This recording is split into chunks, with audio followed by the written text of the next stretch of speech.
Karbala वालों से प्यार करने वालों, तारीख का ये बाब पढ़ो। जब इमाम हुसैन की शहादत के बाद मुख्तार नामी शख्स ने बदला लेना शुरू किया और एक एक कातिल हुसैन को पकड़ पकड़ के सजा देना शुरू की, तो वो जिसने हुसैन के गले पे खंजर चलाया था जान छुपा करके भागने लगा। प्यास की शिद्दत थी, भागते भागते एक जंगल से गुजर रहा था, पानी की तलाश की। सामने एक खेमा नजर आया, उसने जाकर के खेमे के दरवाजे पे आवाज दी, है कोई जो मुझे कुछ पिला दे। अंदर से इमाम ज़ैनुल आबिदीन बाहर तशरीफ लाए। आपने कहा क्या चाहिए? कहा प्यासा हूं, पानी दे दो। आपने एक प्याला भर करके दिया, उसने पिया, का और चाहिए, आपने और पानी दिया, 3 प्याले पानी पिलाए। और उसके बाद जब वो जाने लगा उसने कहा शायद तुमने मुझे पहचाना ना की। कहा क्यों? कहा अगर पहचान लेते तो पानी ना पिलाते। आपकी आंख में आंसू आए। आपने फरमाया जालिम, हम अपने बाप के कातिल को कैसे भूल सकते हैं? मौलवी चाहिए जो यहाँ ठट्टे मरवा दे, सही है, और आखिर में जन्नत बांट जाए।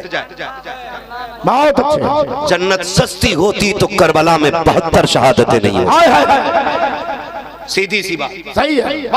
जन्नत अगर सस्ती होती तो 72 शहादतें करबला में नहीं होती।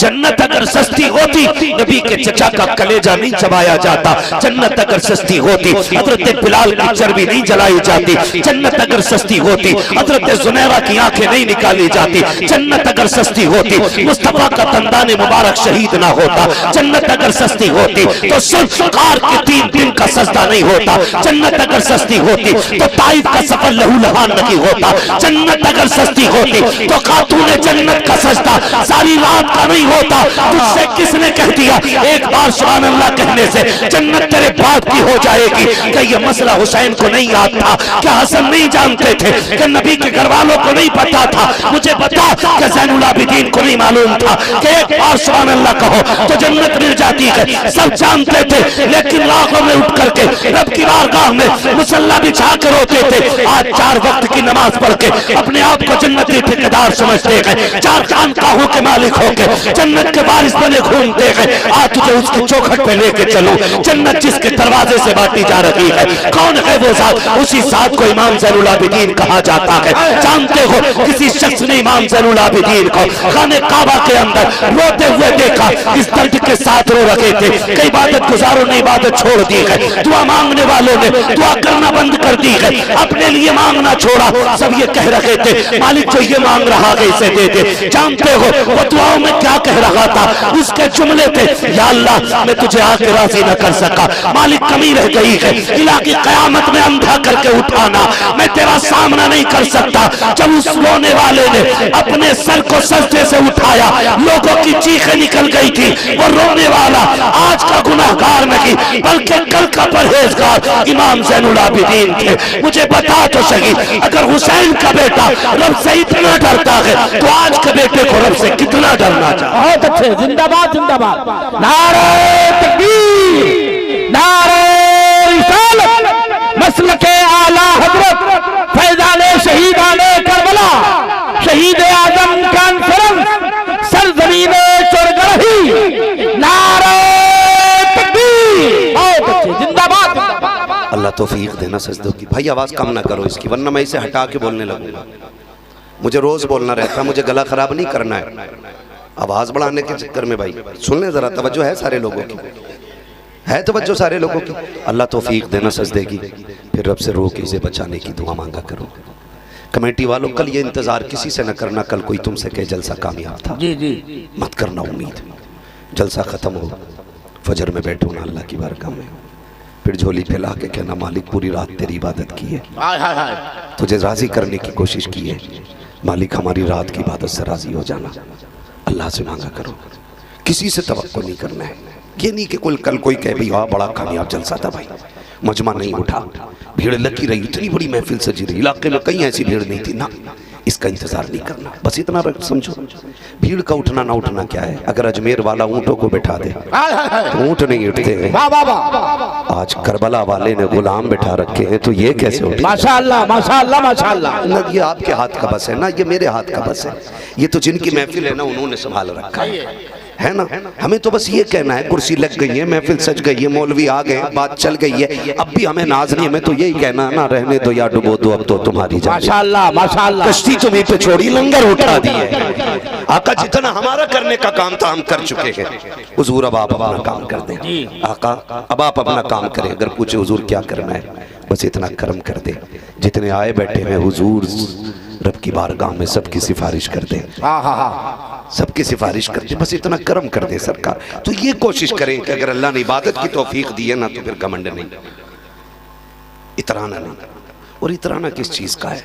तकब्बुर सिर्फ रब की जात को ज़ेबा देता है, बंदे की जात को, बंदे की जात को नहीं देता है। फिर अकड़ना नहीं है, इतराना नहीं है, और नहीं कहना भाई इसको हटा दो, उसको निकाल दो, नहीं।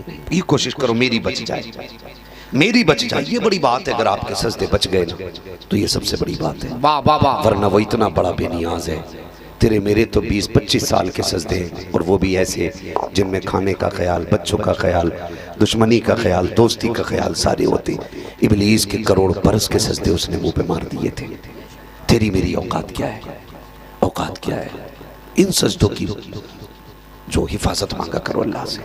मस्जिद में जा रहे, लेकिन माफ़ कीजिएगा, कई बार क्या ऐसा होता है ना, जो पाबंद होते हैं ना नमाज के, उनकी जगह फिर ख़ास होती है मस्जिद में।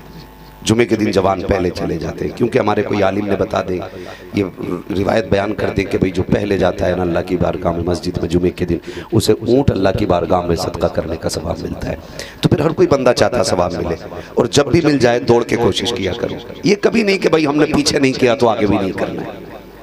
एक बात जो एक ताना दे दिया जाता है ना, लो जी इन्होंने जलसा कराया, जिन्हें नमाज भी याद नहीं है, ये जलसा करा रहे हैं, जो एक से एक बिगड़ हुए। तो मैंने कहा फिर बता, जलसा कराने के लिए इमाम गजाली आएंगे? हाय हाय हाय, अगर इमाम गजाली नहीं होंगे तो जलसा नहीं होगा। आपकी ये सोच है कि सिर्फ नेक लोग जलसा कराएं, लेकिन हम ये सोचते हैं जलसा हो ताकि अल्लाह जलसा कराने वालों को नेक बनाए। माशाअल्लाह माशाअल्लाह माशाअल्लाह। हम ये उम्मीद रखते हैं, हम ये उम्मीद रखते हैं कि ये बिगड़ के भी जलसा करें, तो कम से कम कोई जलसा तो ऐसा होगा जिसपे हुजूर की नजर होगी और आने वालों के दिल बदल दिए जाएंगे। तो आप यही क्यों सोचते हैं कि सिर्फ जन्नती लोग जलसा कराएं, जन्नती जलसा कराएं? हम ये सोचते हैं जलसे में आने वाले जन्नती लोग। माशाअल्लाह, ये हम उम्मीद करते हैं अल्लाह से। कभी होता है ना कि जो 5 वक्त जा रहे हैं ना, तो फिर वो उनकी जगह खाली रहती है, और अगर कोई जवान बैठ गया और वो बाद में आए, हाँ, तो कहते हैं उठ, यहाँ चच्चा बैठते रोज, यहाँ प्रधान बैठ। मस्जिद में कोनिया मार के जगह बनाई जाती है, अरे यहाँ वो बैठेंगे खजानची साहब, रोज इस पंखे के नीचे बैठते। देखा नहीं पंखे पे इनके अब्बा का नाम लिख रहे हैं। हमारी मस्जिदों में गोलियां चल गई पंखे को लेकर के। इसे हिंदुस्तान की कहानी है, बल्कि उत्तर प्रदेश में पीछे भी बेल्ट चली थी मस्जिद में, तमाशा बन गया था दुनिया के अंदर। मस्जिदें महफूज नहीं, महबूब ने फरमाया था कुर्बे क़यामत मस्जिदों से शोर उठेंगे। अल्लाह अल्लाह, क्या जागिल बैठ करके मस्जिदों में तमाशे नहीं करते? ये अलमिया के जहां बोलना चाहिए ये गूंगी बन जाती है, और जहां गूंगा बनना चाहिए वहां शोर मचाता है। आप कहेंगे कम नहीं बोले हम, तो मुझे बताओ इतनी बेटियों की आबरू रेजी हो गई, कितने बोले? सही है। इतने बेकसूर नौजवानों को रोड पे लिंचिंग करके मार दिया गया, कितने बोले? यही सोच के चुप बैठे रहे, भी मैं तो नहीं हूं ना मेरा घर है ये, ना मेरा घर वाला है कोई। याद रखना, जो आग घर के बाहर लगी है वो एक दिन घर के अंदर भी आ। बहुत अच्छे, बहुत अच्छे। जहां बोलना था वहां नहीं बोले, और जिस मस्जिद में जोर से सांस लेने की इजाजत नहीं वहां शोर मचा के कहते हो छोड़ो, जगह मुखिया की है, यहाँ वो बैठेगा। मस्जिद का हुक्म जानते हो? ये उलमा बैठे, इनके कदमों को खाक को मैं सर का ताज बना के कहना चाहता हूँ, मैं कोई अल्लामा फहामा नहीं हूँ, बस हुजूर के दीन का नौकर हूँ। माशाअल्लाह, चंद जरूरी बातें कह के गुजर जाना चाहता हूँ, अल्लाह करे ये बातें समझ में आ जाएं। मस्जिद वो जमीन वो जगह है, फरमाया गया लोग सफ बना के बैठ गए हो और आगे जगह भी खाली हो, तो हुक्म ये है कि आप कंधे कूद के नहीं जा सकते, आप मुखिया हो, अल्लामा हो, मुहद्दिस हो, हुक्म ये जहां जगह बची हो पीछे वहीं बैठ जाए। बहुत अच्छे। अगर जूतियों में जगह मिले हुक्म में फिर जूतियों में बैठ जा। मैं मुखिया, मैं जमींदार, तो फिर मशीयत का नकीब आवाज देख के कहता सुन पहचान जमीन कौन सी है। एक ही सफ में खड़े हो गए महमूद व यार, माशाअल्लाह, ना कोई बंदा रहा ना कोई बंदा रहा। बंदा नवाज माशाअल्लाह। मैं आपसे कहना चाहता हूँ खुदारा सजदे बचाइए, सजदे बचाइए, कपड़े नहीं बचाने, नाक नहीं बचानी है, शान नहीं बचानी, सजदे बचाइए सजदे। और ये कब बचेंगे? जब कपड़ों से ज्यादा दिल सफेद होंगे। वाह वाह। जब कपड़ों से ज्यादा दिल सफेद होंगे। आज नफरतें पल रही हैं हमारे सीनों में, एक दूसरे का बुग़्ज़ है। मस्जिद में बैठा भी है तो यूं देख रहे हैं, दाएं बाएं पे देख रहे हैं। हुजूर ने दीन ऐसे नहीं फैलाया था, और हुजूर ने ऐसे शागिर्द तैयार नहीं किए थे। उनकी नमाजों का हाल ये था, हज़रत अली हालत नमाज में आए, तीर खींच लिया गया था, अली को खबर तक नहीं हुई। ये उनकी नमाजों की कंडीशन थी। और आज हमारी नमाज है, रुकू में जा रहा तो दामन मिला रहा, इसने कौन से कपड़े पहने, सजदे में जा रहा तो देख रहा दामन तो सही लग रहा, कपड़ा कितने का, सलाम फिरती कह रहा किस दुकान से। ये हमारी नमाजों की कंडीशन, ये हमारी हालत है। खुदारा बदले अपने रवैये और तौर तरीके बदले, सजदे बचाने की कोशिश करें। और मैंने कहा सजदे तब बचेंगे जब कपड़ों से ज्यादा दिल सफेद होंगे। दिल में बुग़्ज़ नहीं होना चाहिए। मैं अगर हाथ उठवा लूं और पूछ लूं कोई बंदा ऐसा है जिसकी किसी से नाराजी ना हो, तो कितने हाथ उठ सकते हैं आप बता सकते हो? कोई हाथ ना उठाइएगा, सिर्फ बता दें, अंदाजा लगा लें। मैं नहीं समझता हूं कि 50% लोग ऐसे होंगे जिसकी किसी से नाराजी ना हो। और हमारे मेंबर से बैठ के एक मौलवी बांट देता, जो पैसे 500 का नोट दे दे, कह देता देख ले जिसे जन्नत ही देखना है इसकी शिकल दे। 500 रुपए में जन्नत बिक गई। ऐलान करने वाला ये नहीं देखता है कि देने वाला कौन और कैसा है। भाई देखें जरा, थोड़ा रहम करें अपने आप पे भी, थोड़ा रहम करें। नफरतें दिल से निकाल दो, प्यार बांटना है। हमारा दीन इतना खूबसूरत दीन है। फरमाया गया दरवाजे पे भूखा खड़ा होना तो फिर जात देख के खाना ना खिला, जरूरत देख के खाना खिला दिया करो। ये इस्लाम की खूबसूरती है। इस्लाम हर मजहब बल्कि हर जानदार की भूख का ख्याल रखने का हुक्म देता है। लेकिन माफ कीजिएगा, अगर सगा भाई पक्की इमारत बना ले तो सगा भाई उसकी बुनियाद खोदने की कोशिश कर रहा है। सही है। ये हमारी कंडीशन। एक भाई के खेत में 50 क्विंटल हो गया तो दूसरा उसकी खड़े खेती में आग लगाने की कोशिश कर रहा है। क्या हमें जन्नत मिलने का हकदार है हम जन्नत के? अगर अमल की बुनियाद पे बारी आ गई ना, एक बंदा भी जन्नत की महक पाने का हकदार नहीं है। सही है। अगर वो फजल से चाहे तो दे दे, बेशक। फजल पे आ गया तो तड़पा के रख देगा। सही है। कोई बचाने वाला नहीं। हाँ, और ये बात आपकी नहीं है। नफरतें इतनी बढ़ गई हैं, मिंबर से लेके नीचे तक दिल महफूज नहीं है। मैं कहता हूँ यहाँ जगहें पैदा करें, दिल में जगहें पैदा करें। मस्जिद में जाके यूं चुटकी मार के देख रहा है, धूल उड़ रही है, इमाम साहब मिट्टी कैसे आ गई, मिट्टी कैसे आ गई? जब फरिश्ते कहते हैं इस मिट्टी को झाड़ रहे हैं ना, ये एक बाल्टे में धुल जाएगी, लेकिन ये मैल जो दिल के अंदर है ना, ये 7 समंदर के पानी से भी नहीं धुलने। वाह वाह वाह। इस मिट्टी पे सजदा कर अल्लाह राजी होगा, लेकिन इस मिट्टी को धो के आ जो अंदर लगी है। मालिक ये कैसे धुलेगी? हुक्म होता है इसे समंदर में लेके ना जा।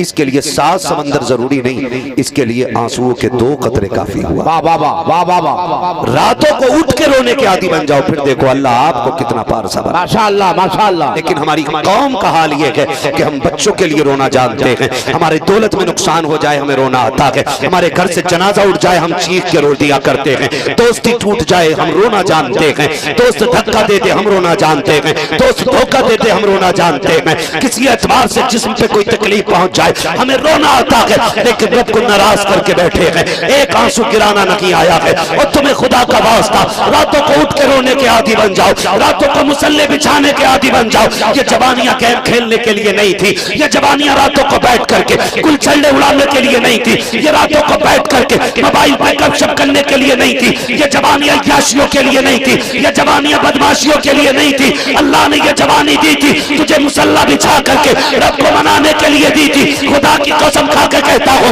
पूरी दुनिया तदबीर के जरिए वो कामयाबी हासिल नहीं कर सकती जो एक कौम अगर इकट्ठी होकर के मुसल्ले बिछा दे। अल्लाह ने जो बरकतें सजदों में रखी है वो दुनिया की दौलत में नहीं रखी। माशाअल्लाह, नारे तकबीर, नारे रिसालत, मसलके आला हजरत फैजाने शहीदाने करबला, नारे तकबीर, सुभान अल्लाह, सुभान अल्लाह।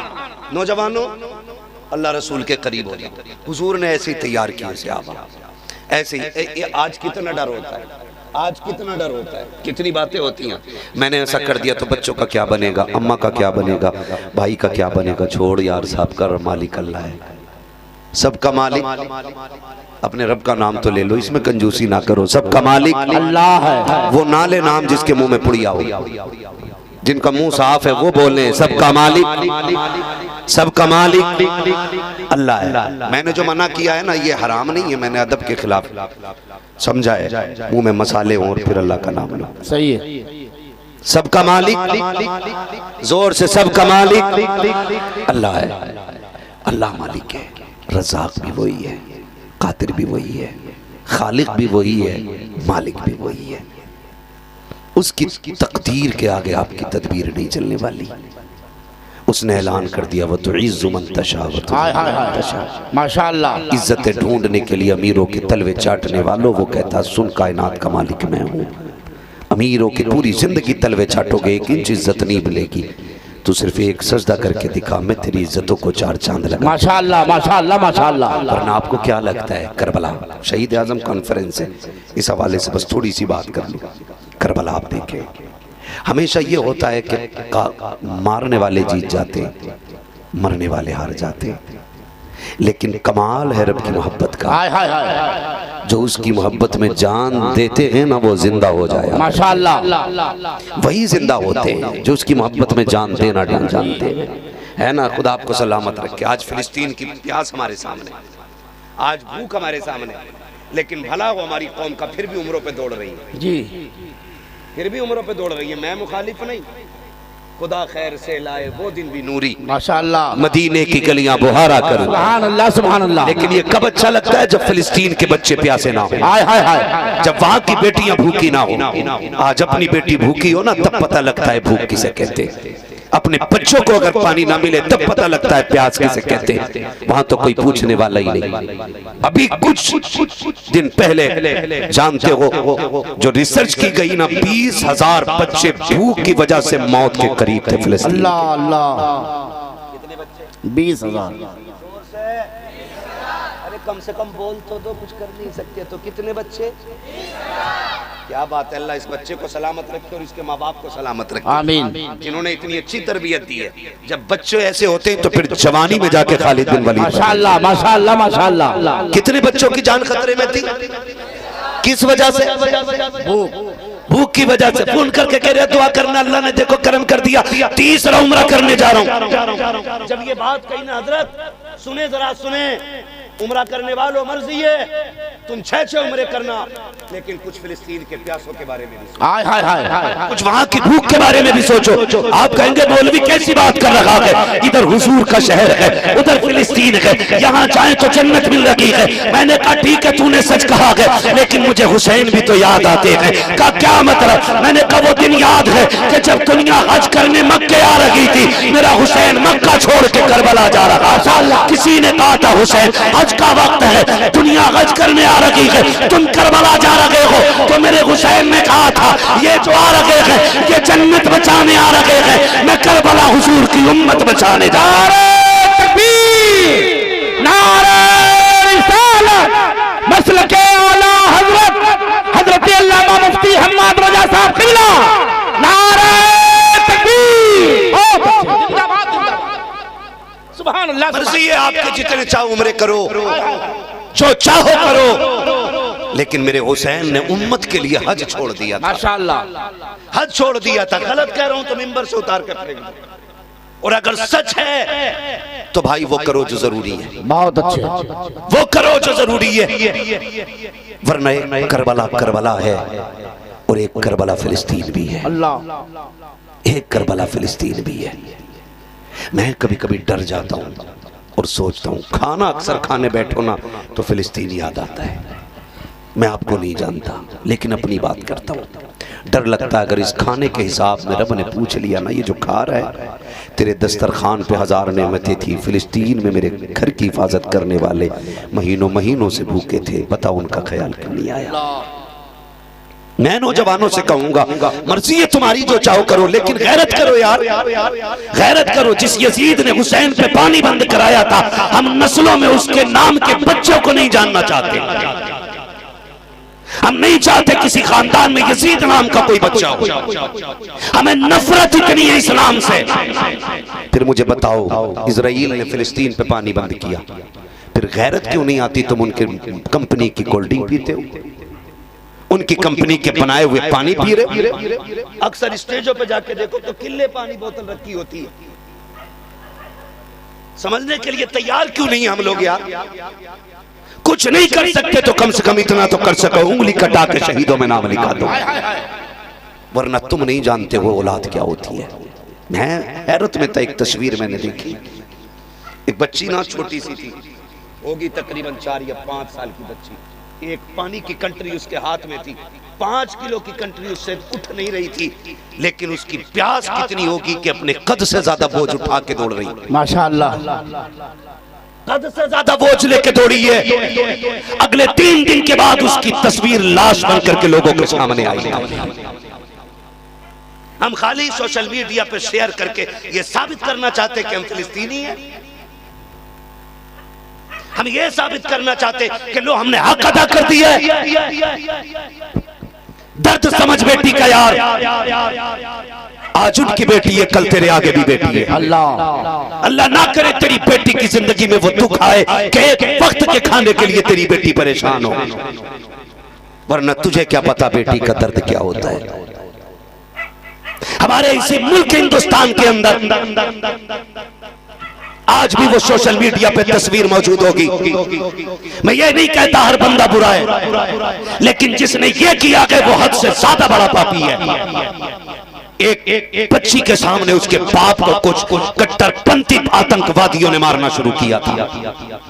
शायद सभी ने वो वीडियो देखी होगी। जी जी, बच्ची बाजार में साथ थी बाप के, छोटी सी बच्ची के सामने बाप को मारा गया।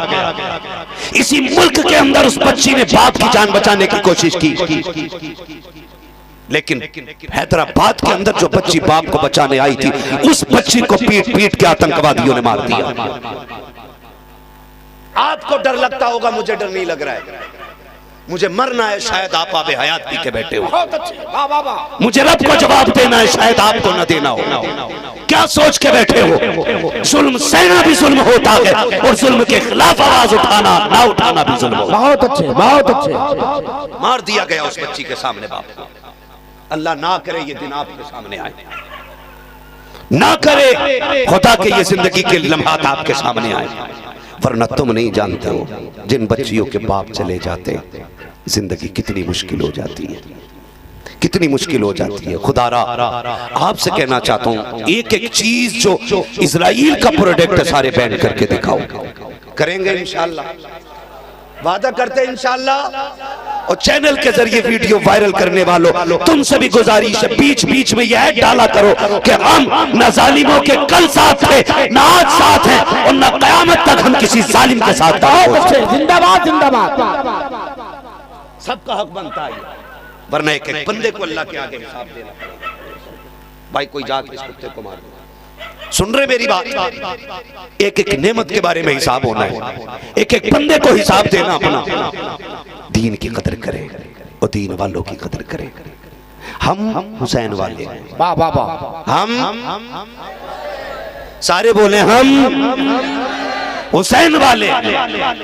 हमारे दरवाजे पे अगर इज्जत से आओगे तो हम कातिलों को भी पानी पिला देंगे। ये हमने करबला से सीखा है। आपसे भी मेरी गुजारिश है, कहने को सारे हुसैनी है, कोई भाई पे मुकदमा करे बैठा है, कोई चचा पे मुकदमा करे बैठा है, कोई भतीजे पे मुकदमा करे बैठा है, कोई दादा पे मुकदमा करे बैठा है। ये खानदान के खानदान आपस में झगड़े पड़े, माफ करने का हुनर हमें नहीं है। बताओ क्या हमारे साथ इतना बड़ा सितम हुआ है जो करबला में हुआ था? बोलो, बोलो यार, नहीं ना। लेकिन तारीख पढ़ी है करबला की। इमाम ज़ैनुल आबिदीन जब करबला से वापस हुए, आपने दुनिया ही छोड़ दी, दुनियादारी से आपने किनारा किया, दामन झाड़ के ना आप जंगल में रहने लगे, झोंपड़ी डाल ली, वहीं अल्लाह अल्लाह में मस्त। जब अल्लाह अल्लाह में मस्त हो गए ना, तो फिर लोग जंगल की तरफ दौड़ गए। जो उस वक्त का हाकिम था ना, उसको ये बात बड़ी नागवार गुजरी, का मैं हाकिम हूँ, मैं लोगों को रोटी देता हूँ, पानी देता हूँ, लेकिन मेरी तरफ आने के बजाय फकीर की तरफ दौड़ रहे। उसने इमाम ज़ैनुल आबिदीन को खबर भेजी कि आइए हमारे साथ तख्त पे बैठी है, आधे मालिक आप बनी, आधे हम बन जाते हैं। आपने फरमाया जालिम, तू आधे की बात करता है, हम तो पूरी कायनात को ठुकरा चुके हैं, हमें नहीं चाहिए तो आधी कायनात तुम्हारी मुट्ठी में हो। उसने कहा आ जाइए, फरमाने लगे नहीं आना, हम अपने रब के जिक्र में ही खुश हैं। उसने कहा आ जाओ वरना जबरदस्ती बुला लूंगा। इमाम ज़ैनुल आबिदीन ने फरमाया तू भी जोर लगा ले। उसने कहा करबला की हथकड़ियां भूल गए। फरमाने लगे जो तुझे करना है कर। हाकिम वक्त ने हथकड़ियां डलवा के दरबार में बुलवाया और कहा अच्छा लगा तुम्हें दोबारा हथकड़ियां पहनाई गई। फरमाने लगे सुन, न कल हम हथकड़ियों के कैदी थे, ना आज हम हथकड़ियों के कैदी हैं। तू हमें जानता नहीं है। कहा क्या करोगे? कहा देखना है। कहा फिर बताओ। आपने झटका दिया ना, हथकड़ी टूट के जमीन पे गिर गई, माशाअल्लाह। पैरों को झटका दिया, बेड़ियां बह गई पानी की तरह। कहा ये कैसे हो सकता है? कहा तू नहीं जानता है, हम तेरे गुलाम नहीं, हम तो रब की मर्जी के गुलाम। माशाअल्लाह माशाअल्लाह माशाअल्लाह, हमारा रब इसमें राजी, बहुत अच्छे, हमारा रब इसमें राजी है। और करबला वालों से प्यार करने वालों, तारीख का ये बाब पढ़ो। जब इमाम हुसैन की शहादत के बाद मुख्तार नामी शख्स ने बदला लेना शुरू किया और एक एक कातिल हुसैन को पकड़ पकड़ के सजा देना शुरू की, तो वो जिसने हुसैन के गले पे खंजर चलाया था, जान छुपा करके भागने लगा। प्यास की शिद्दत थी, भागते भागते एक जंगल से गुजर रहा था, पानी की तलाश की। सामने एक खेमा नजर आया, उसने जाकर के खेमे के दरवाजे पे आवाज दी, है कोई जो मुझे कुछ पिला दे। अंदर से इमाम ज़ैनुल आबिदीन बाहर तशरीफ लाए। आपने कहा क्या चाहिए? कहा प्यासा हूं, पानी दे दो। आपने एक प्याला भर करके दिया, उसने पिया। कहा और चाहिए? आपने और पानी दिया, 3 प्याले पानी पिलाए। और उसके बाद जब वो जाने लगा, उसने कहा शायद तुमने मुझे पहचाना ना की। कहा क्यों? कहा अगर पहचान लेते तो पानी ना पिलाते। आपकी आंख में आंसू आए। आपने फरमाया जालिम, हम अपने बाप के कातिल को कैसे भूल सकते हैं? कहा फिर पानी क्यों पिला रहे हो? तब आपने कहा था सुन, जब तुम करबला गए थे, जो तुमने किया था वो तुम्हारा किरदार था। आज तो हमारे दरवाजे पे आया है, जो हम कर लगे गए ये नबी के घर वालों का किरदार। नारे तकबीर, नारे रिसालत, मसलके आला हजरत फैजाने शहीदाने करबला, नारे तकबीर। बहुत अच्छे। एक दूसरे को माफ करने का हौसला पैदा करें, एक दूसरे को माफ करने का जज्बा पैदा करें। असली हुसैनी वो नहीं जो उनके नाम का लंगर खाता है, असली हुसैनी वो नहीं जो सिर्फ नारे लगाता। असली हुसैनी वो है जो भाई की खता होते हुए भी सीने से लगा के कहता जा मैंने तुझे खुदा के लिए माफ कर दिया है। कितने लोग माफ करेंगे अपनों को? बताएं जरा हाथ उठा के। सारे ही करेंगे? क्या बात है, जियो सलामत रहो। लगता है महफिल का हक अदा हो गया। करेंगे ना इंशाअल्लाह? माफ करेंगे इंशाअल्लाह, इंशाअल्लाह। और एक दूसरे से माफी मांगिए, राजी कीजिएगा एक दूसरे को। पता चला हमने अपने रूठे भाई को नहीं मनाया ना, तो नतीजा कुछ नहीं होना है। अल्लाह हमें अपनों को राजी करने की तौफीक अता फरमाए, अपनों को माफ करने की तौफीक अता फरमाए। गलतियां हो जाती हैं, नाराजगियां हो जाती हैं। एक बर्तन में अगर एक छंटिया में बर्तन होते तो वो खड़कते जरूर हैं, तो इसका मतलब ये नहीं होता कि बर्तन जो बोला उसे घर से फेंक दिया गया। नहीं फेंका जाता ना, जब बर्तन रखा जाता है तो सुनो, जब बोलने पे बर्तन घर से नहीं निकाले जाते तो लड़ने पे भाइयों को घर से क्यों निकालते? दीवारें क्यों खड़ी कर देते हो? अपनों के बीच में इख्तलाफात की इतनी लंबी लंबी सफ़े क्यों खड़ी कर देते हो? और सुनो, शहीद आजम कॉन्फ्रेंस में आने वालों, हसनैन करीमैन में किसी बात को लेकर अनबन हो गई, नाराजी हो गई। इमाम हुसैन ने इमाम हसन को खबर भेजी, आइए और मुझे आके सलाम कीजिए, आइए आकर के मुझे सलाम कीजिए। नाना ने कहा 3 दिन से ज्यादा नाराज नहीं रहना चाहिए। खबर इमाम हसन को पहुंची, तोड़ के आके इमाम हुसैन को सलाम किया। जबकि हसन बड़े हैं, हुसैन छोटे हैं, तोड़ करके इमाम हसन आए, आके इमाम हुसैन को सलाम किया। दोनों में रजाबंदी हो गई। बैठे थे इमाम हुसैन से इमाम हसन कहते तुम छोटे हो, तुमने मुझे क्यों बुलाया, तुम क्यों नहीं आए मेरे दरवाजे पे? इमाम हुसैन कहते हैं आप बड़े हैं ना। आका ने फरमाया कि जो पहले सलाम करेगा रूठे हुए को, वो पहले जन्नत में जाएगा। इमाम हुसैन कह रहे हैं आप मेरे बड़े भाई हो, और नाना कहते हैं कि जो पहले सलाम करेगा वो पहले जन्नत में जाएगा। कहते मेरी तमन्ना ये थी हुसैन से पहले हसन जन्नत में दाखिल। माशाअल्लाह माशाअल्लाह। मैं अपने भाई के पीछे पीछे जन्नत में जाऊंगा, अपने बड़े से आगे नहीं जाना चाहता। ओ भाई हुसैनी वो है जो रूठे हुए भाई को सीने से सुभान अल्लाह लगाएंगे इंशाअल्लाह। इंशाअल्लाह सारे वादा करते हैं इंशाअल्लाह। और चलूं आगे थोड़ा सा? जी जी जी बोला। ये मुझे लग रहा है आप थक गए। नहीं नहीं अगर नहीं थके तो बोलने जरा या रसूल अल्लाह। क्या बात है, इतनी जोर से बोलो कि जाने वालों को पता चल जाए वो भी हुसैन की महफिल। हाय हाय हाय। जरा सारे कह दें या हुसैन, और जोर से कह दें या हुसैन। हाँ तो मेरी गुजारिश आपसे ये है कि अमल भी हम उन जैसा लेके आएंगे इंशाअल्लाह, अमल भी उन जैसा लेकर के आएंगे। और सबसे बड़ा ऐलान जो मेरे हुसैन का है वो है सच का साथ देना है, हक के साथ खड़ा रहना है। अकबर जाएं चले जाएं, असगर शहीद हो जाएं, ओनो मोहम्मद शहीद हो जाएं, लेकिन दुनिया को बताना है हुसैन सच के साथ था, सच के साथ है और सच के साथ रहेगा।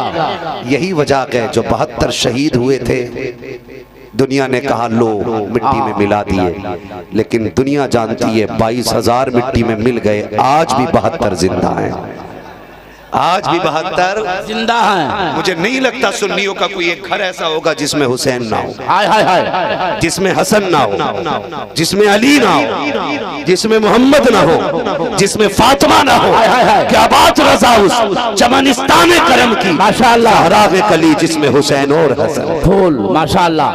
हर घर के अंदर। और मैं तो कहता हूँ बलाएं फैल रही हैं, हादसे हो रहे हैं, बीमारियां लग रही हैं, कभी कोरोना, कभी हैजा, कभी मरोना, कभी चलोना, तड़ल्ले से बीमारी आ रही है, होलसेल में लोगों की मौतें हो रही हैं। दरवाजे पे लिख के लगा दो ली खमसतुन उतफी बिहा माशाअल्लाह अर्रल वबाइल हातिमा अल मुस्तफा वल मुर्तवा वबनाहुमा वल फातिमा। माशाअल्लाह माशाअल्लाह। बीमारियां ही टल जाए, लगाएंगे इंशाअल्लाह। इंशाअल्लाह। हाँ जी आ रहा है मुहर्रम का महीना, ढोलक नहीं बजाने, वादा करो इंशाअल्लाह, घुंघरू नहीं पहनने इंशाअल्लाह। जो सुन्नी है वही बोले, मेरा राफ़ज़ियों से कोई लेना देना नहीं, मैं सुन्नी हूँ और बात सुन्नियों वाली करूंगा। शुक्र आला हजरत हमारी झोली में, वाह वाह वाह, जिंदाबाद। मुफ्ती आज़म हमारे माशाअल्लाह, ताजुल शरिया सरकार हमारे, वाह वाह वाह। और इन्होंने कहा है कि जिंदगी ये नगी है किसी के लिए, वाह, जिंदगी है नबी की, नबी के लिए। हाँ मसलक आला हजरत पे कायम रहे, जिंदगी दी गई है इसी के लिए। क्यों क्यों आला हज़रत कह रहे हैं कादरी कर, कादरी रख, कादरी रख, कादरियों में उठा। माशाअल्लाह। तो फिर ताजुल शरिया कहते हैं अख्तरे कादरी खुल्द में चल, खुल्द में चल दिया, हाय हाय हाय हाय। खुल्द वहाँ है हरे जन्नती के लिए, हरे कादरी के कादरी के लिए। ठीक है ना जी। तो शुक्र है अल्लाह ने आला हज़रत हमें अता फरमाया। वाह, नहीं पहनना, काले कपड़े, नहीं काली पहनना, पट्टी, नहीं बांधना, लाल कपड़े, लाल पट्टी। हम सुन्नी थे और सुन्नी हैं, रहेंगे, ये काम एक भी नहीं होना। वाह, करना क्या है, जैसी मुहर्रम का चांद नजर आएगा कुरान की तिलावत का आगाज। माशाअल्लाह माशाअल्लाह। वादा करते सारे इंशाअल्लाह। कौन नहीं बोल रहा, जरा करवट में देखो, लग रहा है डंडी मार रहा है कोई बैठ करके। मुहर्रम आएगा तो इंशाअल्लाह कुरान पढ़ेंगे, मस्जिदों को आबाद करेंगे इंशाअल्लाह, भूखों को खाना खिलाएंगे, पानी को प्यासों को पानी पिलाएंगे।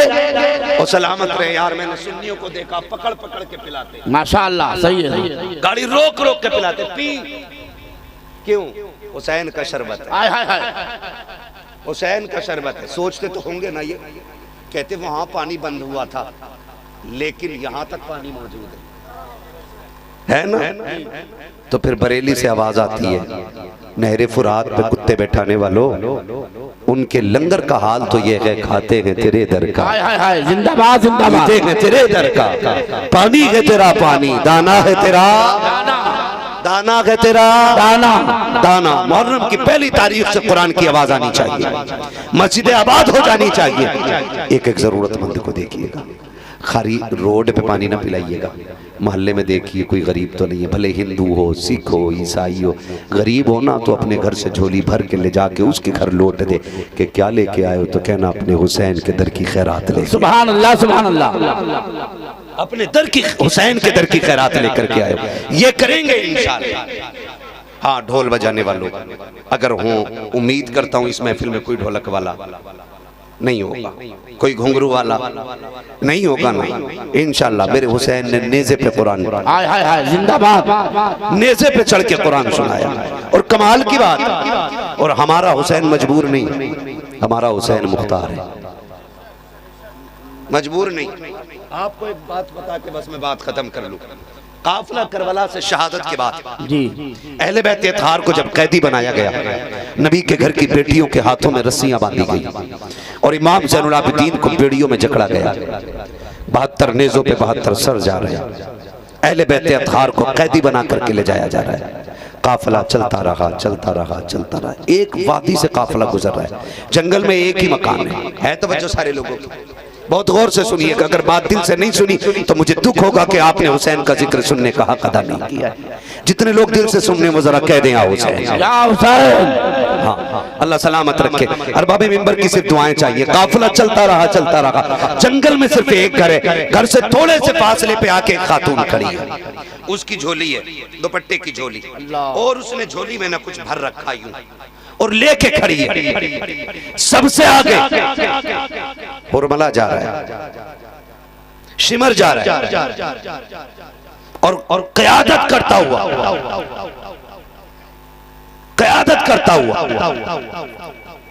उन जालिमों का सरदार आगे चल रहा है। उस खातून ने कहा, काफिले वालों जरा ठहरो। काफिला रुक गया। कहा, क्या बात है? कहा, तुम में कोई हकीम है?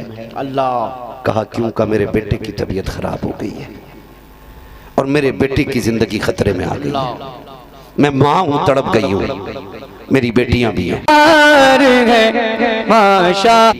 वो मेरे बेटे के पास है, मैं सुबह से राह में खड़ी हूँ, कोई मिले तो बेटे का इलाज ढूंढूं। इतने बड़े काफिले में कोई हकीम है? तो शिमर ने, जालिम ने हंस के कहा, मैं तो हकीम नहीं, लेकिन ये जो जंजीरों में जकड़ के आ रहा है ना, ये हकीम है। लेकिन उसने मजाक के तौर पे कहा था इमाम ज़ैनुल आबिदीन की तरफ कि जा इससे पूछ ले ये हकीम है कि नहीं। वो बूढ़ी इमाम ज़ैनुल आबिदीन के पास जाके कहने लगी, कैदी तू हकीम है, तबीब है तू?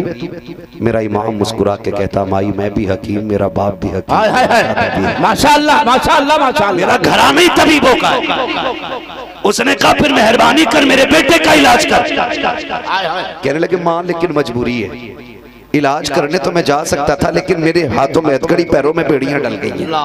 ऐसा कर, इनसे इजाजत ले ले और मैं चलने तैयार हूँ। वो जाके कहने लगे, इस कैदी को मेरे साथ भेज दो। वो थे दौलत के कुत्ते। कहने लगे, भेज देंगे, देगी क्या? उसने कहा, पूरे घर का सोना ले आइए, सारा सोना ले लो, ये तबीब मुझे दे दो। वो दौलत के कुत्ते, उन्होंने सोना सारा ले लिया और हंस के कहा, ले, अगर हमारी मानी होती तो आज कैदी न होते। फिर अली के बेटे को जलाल आया, फरमाने लगे, चाबी अपने पास रख। अली के बेटे को जंजीरों के लिए चाबियों की जरूरत है। माशाअल्लाह माशाअल्लाह माशाअल्लाह। झटका दिया, टूट गई जंजीरें और चलने लगे। बूढ़ी आगे आगे, इमाम पीछे पीछे। दुख इतना था, पैर पूरे नहीं उठ रहे थे, ऐसे खिचड़ के पैर चल रहे थे कि जमीन में लकीरें बन रही थी। अल्लाह। दरवाजे के करीब पहुंचे, बेटी दरवाजे पे खड़ी औरत की। उसने कहा, माई बड़ी देर कर दी, किसे लाई है?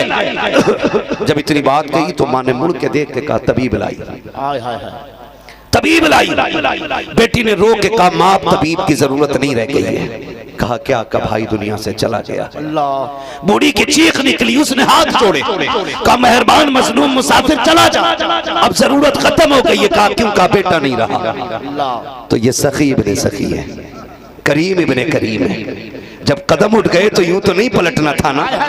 आपने फरमाया माँ यहाँ तक आया हूँ तो बेटे तक तो आने की इजाजत दे दे। उसने कहा बेटे मुझे तेरे जुल्म मालूम है, तेरे ऊपर किए गए सितम मालूम है, मुझे पता है तेरी बेड़ियों का बोझ कितना है, मैं जानती हूँ तेरे गले के तोप का बोझ इतना था कि तू हालत रुकू में था। ए बेटे मैं तुझे और तकलीफ नहीं देना चाहती। मेरे इमाम ने कहा माँ मेहमानों से ऐसा नहीं कहा जाता है, कम से कम दरवाजे तक तो आने की इजाजत दे। माँ ने कहा चल तेरी मर्जी है। जब मेरा इमाम दरवाजे पे आया है क्या देखता है एक बहन ने भाई के कदमों पे सर रखा हुआ है और रो के कहती है तेरे सेहरे का ख्वाब था, तेरी जिंदगी का सुहाना ख्वाब था, तू दुनिया में हमें उजाड़ के चला गया है। जैसी रोते देखा है मेरे इमाम ने रुख किया है मदीने की तरफ और रोना शुरू कर देते हैं। एक बच्ची ने कहा था परदेसी तू क्यों रोया कि भाई मेरा रवाना है। उसने जब इतना कहा है मेरे इमाम ने कहा था तुझे देख के अकबर की सुगरा याद आ गई है, तुझे देख के हुसैन की बेटी का ख्याल आ गया है, मुझे मेरी बहन की याद ने रुला दिया है। अल्लाह अकबर। आप आगे बढ़े, आगे बढ़ने के बाद चादर हटाई है और चादर हटा के कहा था और नौजवान उठ के बैठ जा, देखता नहीं है तेरी बहनें रो रही है, भाई बहनों को रुलाया नहीं करते हैं। इतना कहना था जवान उठ के बैठ जाता है। आपने कहा भाई ये तेरा बेटा जिंदा हो गया है। उसके बाद कहा बता सोना कितना था। उसने कहा 7 बेटियों का जेवर था। फरमाया जितना सोना चाहिए उतनी मिट्टी लेके आ जा। औरत मिट्टी भर के लाई है। मेरे इमाम ज़ैनुल आबिदीन ने अली के बेटे ने हाथ लगाया है, सारी मिट्टी सोना बन जाती है और कह के वापस जाने लगे हैं। बूढ़ी औरत ने दौड़ के कदम पकड़े, कहा मेहरबान ठहर तो सकी, मैं तुझे तेरे कद का अंदाजा न लगा सकी, मैं न जान सकी कि तू किस माई का लाल है, मैं नहीं जानती हूँ तूने किस घराने में परवरिश पाई है, लेकिन एक सवाल मेरे जहन में है, अगर पुराना लगे तो तुझसे पूछ लो। आप कहते माँ पूछ क्या सवाल है, का बता तो सकी वो नेज़े पे सर किसके थे। आपने कहा उनमें सर मेरे भाई का भी था, मेरे चचा का भी था, मेरे बाप का भी था, मेरे खानदान के कटे हुए 72 सर है। तब बूढ़ी ने कहा था बात हैरत ये हो रही है कि तू मेरा एक जिंदा करके जा रहा है, अगर इतनी की ताकत थी तो अपने 72 जिंदा क्यों ना कर सका। मेरे इमाम ने कहा था माँ मेरी मजबूरी है, वरना जैसे तेरा जिंदा किया है वैसे 72 भी जिंदा। नारे तकबीर, नारे रिसालत, मसलके आला हज़रत, मोहब्बत से बोल दे या हुसैन, या हुसैन, या हुसैन, या हुसैन, नारे हैदरी। जिंदाबाद जिंदाबाद। अल्लाह अकबर। जब इतनी बात कही ना बूढ़ी कहने लगी मजबूरी नहीं समझी, मजबूरी नहीं समझी, एक जिंदा कर दिया मेरे बहनों के रोने पे, इसकी बहनों का रोना तुझसे नहीं देखा गया। सुन तेरे काफिले में तो 6 साल की सकीना भी है, तेरे काफिले के अंदर तो ज़ैनब भी है, तेरे काफिले में उम्मे रुबाब भी है और तू बाप का कटा सर देख के चल रहा है। बता उन्हें जिंदा ना कर सका। मेरे इमाम ने कहा माँ मेरी मजबूरी है, वरना मजबूरी नहीं होती ना मैं 72 भी अपनी ठीक कर लेता। कहा कौन सी मजबूरी? का जवाब यहाँ नहीं मिलेगा, जवाब वहीं मिलेगा। बूढ़ी कहने लगी चल दिखा। इमाम सज्जाद धीरे धीरे चलते चलते आए वहां जहां नेज़े पे सर रखे हुए हैं। तवज्जो है ना सारे लोगों की? चलूं आगे बता दो ना पूरी बात। वहां आए जहां नेज़ों पे सर। अल्लाह ज़हरा के लालों का सदका अता करे और जिनकी आंखें भीग गई हैं यार मेरे लिए भी दुआ करना, अल्लाह ईमान पे खात्मा कर दे। आमीन सुम्मा आमीन। हाँ, बड़ा करम होता है करबला वालों का जब किसी की आंख उनके जिक्र में भीग जाती है। मैं देख रहा हूं कितनी आंखें भीग गई हैं। आए ना कहने लगे माँ आ तुझे दिखाऊं। फिर वहां आए जहां नेज़े पे सर है तो चेहरा इधर है हुसैन का और इमाम ज़ैनुल आबिदीन इधर खड़े हुए।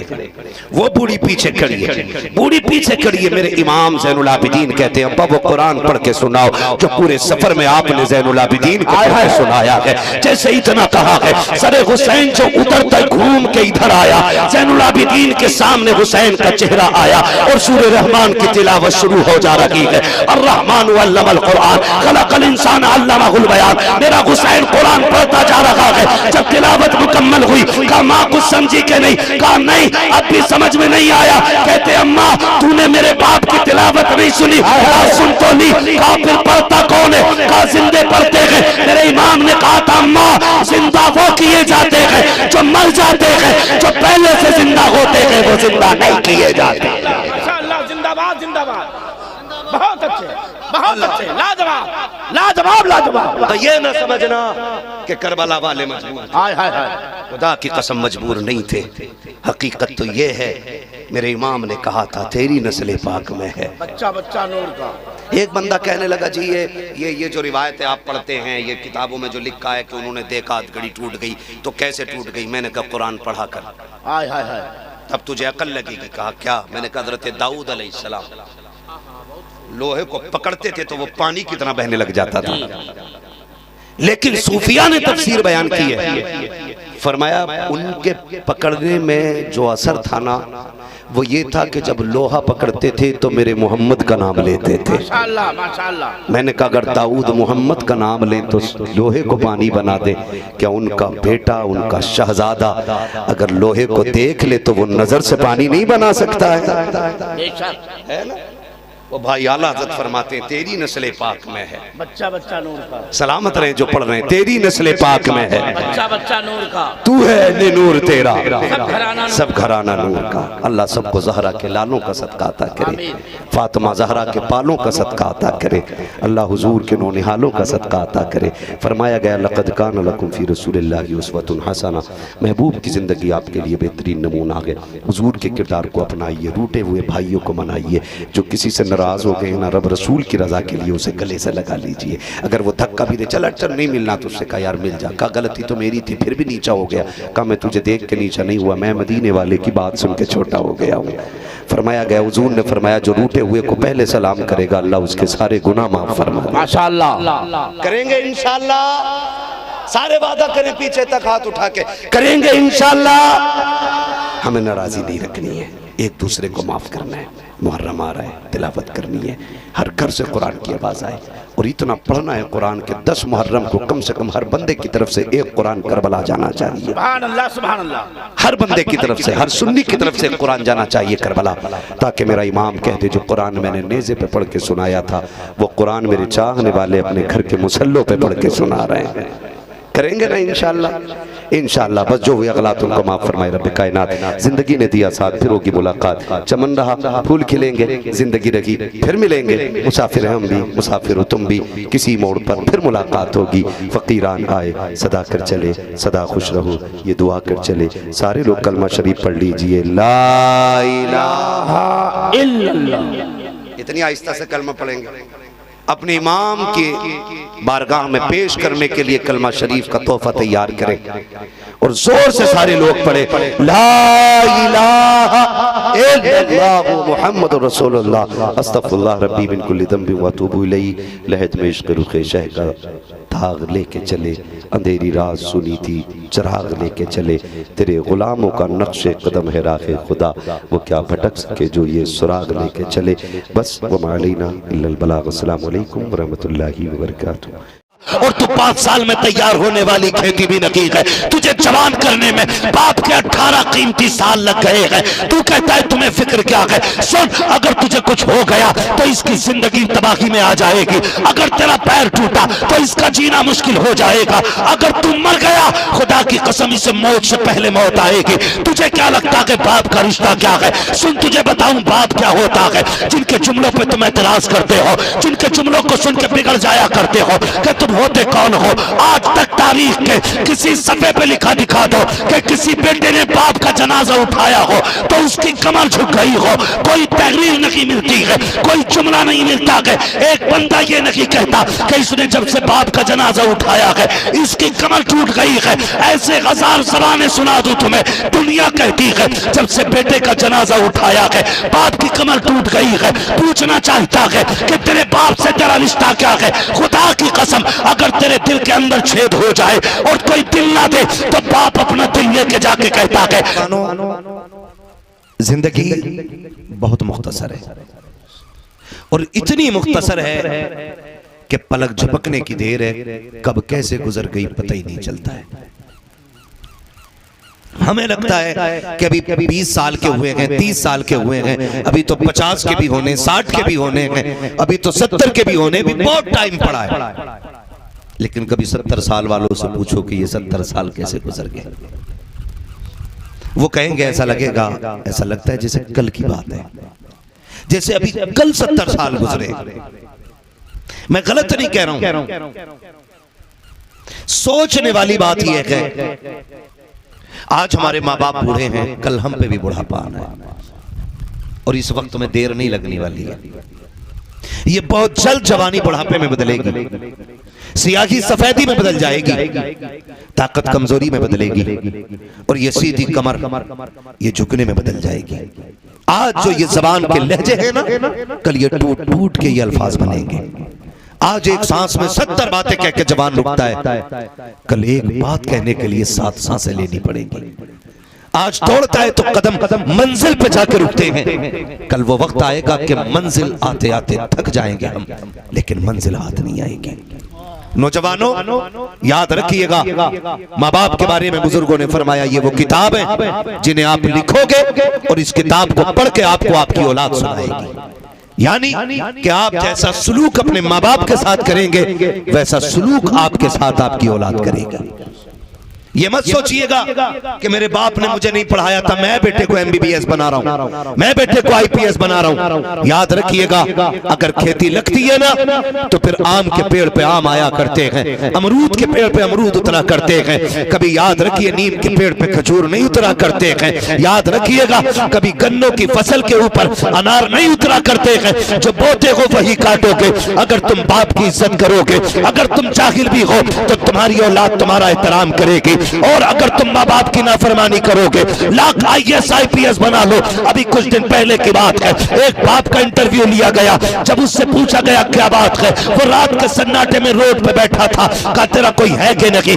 उसने कहा मेरे बेटे की इतनी तनख्वाह है कि कई लाख रुपए महीना कमाता है। कहा फिर तू रोड पे क्यों है? कहा उसकी हवेली में मेरे लिए जगह नहीं है, उसने घर से निकाल के बाहर खड़ा कर दिया है। तो तुमसे किसने कह दिया कि आला तालीमें जो होती है वो बाप की इज्जत का सबब बनती है, आला तालीमें बाप को वकार देती है? नहीं, खुदा की कसम, जैसा करोगे वैसा भरोगे। अगर तुम बाप का एहतराम करोगे तुम्हारी औलाद तुम्हारी इज्जत करेगी। अगर तुम बाप की तौहीन करोगे तो भूल जाना कि तुम्हारी औलाद तुम्हें सर पे रखेगी। खुदा का वास्ता, अगर अच्छे दिन चाहते हो बाप की कदर किया करो, तुम्हारी आने वाली नस्लें तुम्हारी इज्जतें करने लग जाएंगी।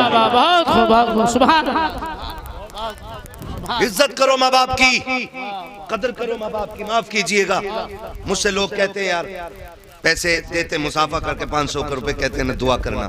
दुआ अद्दुआ मुख्तलिफ इबादत, दुआ इबादत का मकसद, दुआ मोमिन का हथियार है। ये मैं दुआ का मुनकिर नहीं, लेकिन तरीके का मुनकिर हूं। जिस तरीके से हम दुआएं करा रहे हैं ना, इनसे नतीजा कुछ नहीं। 500 रुपए दिए, मौलाना दरा हुजूर दुआ कर रहे, हुजूर ने 500 देके तो 1.5 मिनट की दुआ कर दी, और कुछ किसी ने हमें 2000 देके का दुआ कर दी, हमने 5 मिनट की कर दी। तो बताओ ये दुआ है कि बाजार है? बोलो भाई, पैसे लेके दुआ है, पैसे दे के दुआएं ले रहे हैं। नौजवानों आपसे गुजारिश है, एक एक बंदा मेरी बात गौर से सुने। आपका बाप किसान है, मजदूरी करता है, मिट्टी ढोता है। आपकी माँ घर का गोबर उठाती है, मिट्टी लगाती है, उसके नाखूनों में गोबर भरा रहता है। फिर भी अगर घर से निकलो ना, उसके मिट्टी वाले हाथ अपने सर पे रखवा लिया करो, उसके मिट्टी वाले हाथ सर पे रखवाया करो। वो बाप जो दिनों रात खेत में काम करता है, उससे दुआओं की दरखास्त किया करो। ये नहीं कि मेरा जुब्बा कुब्बा अच्छा है तो मेरी दुआ जल्दी कबूल होती होगी। ये मिजाज हमने बना लिया। भाई मेरे सर पे पगड़ी है तो मैं दुआ करूंगा और सीधे आसमान से टकराएगी जाकर के दुआ। फरमाया गया कि माँ बाप की दुआ औलाद के हक में नबी की दुआ की तरह हुआ करती है। जिससे दुआ लेनी थी उससे दुआ ले ही नहीं पाए, और जिसकी दुआएं देर से कबूल होनी थी उसकी चौखट जाके पकड़ ली। हमें हुआ क्या? मैं तुम्हें बताऊं, पैगंबर इस्लाम की चौखट है। एक देहाती शख्स आ गया, आके हुजूर की बारगाह में न खड़ा हुआ। महबूब कहते कहो कैसे आना हुआ? का बड़ी तमन्ना थी देखने की, बड़े चर्चे हैं आपके। का फिर तुम कैसे आए? उसने कहा सुना है जिससे आप राजी होते हैं उससे खुदा राजी हो जाता है। मेरे महबूब कहते हैं ऐसा ही है। का फिर कैसे आया? का मैं हुजूर आपको राजी करके खुदा को राजी करने के लिए आया। आपको राजी करके खुदा को राजी करने के लिए आया हूं। बहुत गौर से मेरी बात सुनिएगा। वो कहता हुजूर मैं आपको राजी करके खुदा को राजी करने के लिए आया हूं। महबूब तो फिर महबूब है। फरमाने लगे तू घर से चला था तो कौन था तेरे पीछे? ये हुजूर क्यों पूछ रहे हैं? और कोई गैब क्या तुमसे निगाह हो वाला? जब ना खुदा की छुपा तुम पे करोड़ों दुरूद। आका कहते हैं जब तू घर से चला था कौन था तेरे पीछे? उसने कहा सरकार मेरे माँ को रोते हुए छोड़ा है, मेरा बाप भी रोता हुआ रह गया। कहा क्यों? क्या तूने उनसे इजाजत ली? कहा सरकार मैं इजाजत ले रहा था, वो नहीं चाहते थे मैं आऊं। कहा क्योंकि उनके पास मेरे सिवा कोई और सहारा नहीं है। सरकार में उन्हें रोता हुआ छोड़ आया। मेरे नबी ने गुलाम के कंधे पे हाथ रख के कहा फिर तुझसे किसने कह दिया कि बाप को रोता हुआ छोड़ के आए और मेरी चौखट पे आके तुझे रब की रजा मिलेगी? आका फरमाते तुझे रब की रजा चाहिए? कहा जी। फरमाया वापस चला जा, जिन माँ बाप को रोते हुए छोड़ के आया है जा उनको लबों पे मुस्कुराहट दे दे, मदीने वाला भी राजी हो जाएगा, काबे वाला भी राजी हो। सुभान अल्लाह, नारे तकबीर, नारे रिसालत, पैगाम आला हजरत कॉन्फ्रेंस। कम कर दें, तवज्जो है सारे लोगों की। हुजूर फरमाते जिन्हें रोता हुआ छोड़ के आया है जाओ उनके लबों पे मुस्कुराहट दे दे। अब मैं पूछना चाहता हूँ आज जो लोग कह दिया करते हैं सरकार बरकत नहीं हो रही है, कहता 8 दिन टांगे दबाते रहो बरकत होने लग जाएगी, 6 दिन चराग जलाते रहो बरकत होने लग जाएगी, 27 जुमेरातों को आके चक्कर लगाओ बरकत होने लग जाएगी। हाथ जोड़ के कहता हूँ मजारों के चिल्ले करने वालों, मैं मजारों का मुखालिफ नहीं हूँ। मजारात वो जगह होती है जहाँ पे दुआएं मकबूल हो जाती है, मगर शर्त है मजार में अल्लाह वाला लेटा हुआ होना चाहिए। आज मजारों की भी कसरत का आलम यह है, तिरंगे शाह पतंगे शाह बनंगे शाह सबके मजार बनते चले जा रहे हैं। कसरत से मजार इतने हो गए हैं कि अब आम खास की तमीज नहीं रह गई है। अब पता नहीं चलता कौन अल्लाह वाला लेटा है कौन दुनिया वाला लेटा हुआ है। हमने सभी के मजार बनाने शुरू कर दिए हैं। तुम्हें खुदा का वास्ता दे के कहता हूँ अगर हर शख्स के मजार की इजाजत होती तो सबसे पहले हुक्म होता कि हर बेटा बाप का मजार बनाए, हर बेटा माँ का मजार बनाए, लेकिन नहीं, हर किसी के मजार नहीं बनाए जाते हैं। मजार सिर्फ अल्लाह वालों के बनते हैं। खुदारा बंद करो ये मजारों के तमाशे, बंद करो ये मजारों के खेल। अब इतने मजार रखो जितने हैं या उनके मजार बनाओ जो मजार के लायक है, ताकि पता चले कि जो इस गुंबद में लेटा है कोई गुंडा नहीं बल्कि अल्लाह वाला लेटा हुआ है। वाह वाह वाह वाह वाह, क्या कहने, बहुत बहुत उम्दा फिक्र, माशाअल्लाह, बहुत उम्दा। कैंप बना के रखिए, ये भी एक कैंप चल रहा है, ये भी एक माफिया है। हाँ वो एटा साइड में एक जगह एक रात में उन्होंने कई मजार निकाल दिए नाम नहीं लूंगा, लोग चढ़ जाते हैं। कई मजार के रात मेरे खाम में ना आए थे, यहाँ 6 वली लेटे और जो भाई हमारी कौम ने टूट के उस पर चादरें चढ़ाई है, टूट के जो चादरें चढ़ाई और जो गोलक में पैसा डाला, सामने जिसका खेत था कहने लगा मुझे पूरे 72 निकालने हैं अपने खेत में। वो 72 मजार निकालने के चक्कर में वो भाई ये भी एक किस्म का माफिया हो गया। हमारी कौम इसके अंदर आकर के बर्बाद हो गई है।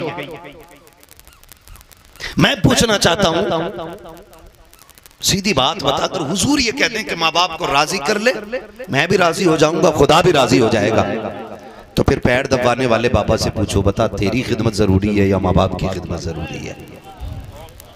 जाके पूछो ना उनसे माशाअल्लाह कि तुम्हारी खिदमत जरूरी है, माँ बाप की खिदमत जरूरी है। नौजवानों हाथ जोड़ के कह रहा हूँ खुदा के वास्ते समझ जाना। हम ये देखते हैं कि आज मजारों की जो गोलकें इतनी बड़ी बड़ी गोलकें होती हैं, जो जानता है 50-100 रुपए डालता। मैं इसका मुखालिफ नहीं कि डालो ना डालो, लेकिन मुझे इतना बताओ वो माँ जो बूढ़ी बैठी हुई है दरवाजे पे, जिसके तुम 70 रुपए का चश्मा नहीं बनवा के दे रहे हो, जिसके चश्मे की टांग टूट गई है, 50 रुपए लगा करके तुम बाप का चश्मा नहीं बनवा रहे हो, वो कई बार दिन में ठोकर खा के गिरता है, तुम कहते हो मुझे फुर्सत नहीं है। बाप वो परेशान है एक चश्मे को लेकर के, तुम 500 रुपए गोलक में डाल लगे हो। क्या अल्लाह तुम्हारे इस खर्चे से राजी हो जाएगा? मुझे बता तो सकी जो 7 बार जाकर के हर हफ्ते में 7 दिन जाकर के मजार पे चिराग जला रखा के 7 बार उसने माँ से नहीं पूछा तूने पानी पिया है कि नहीं, तूने खाना खाया है कि नहीं, बता तेरे इस चिराग से अल्लाह राजी कैसे हो जाएगा? वो बूढ़ी माँ जो बिस्तर पे बैठी रह गई, काश एक बार बेटा भी खाने को पूछने आ जाता, एक बार बेटा जाकर के खाने को नहीं पूछता।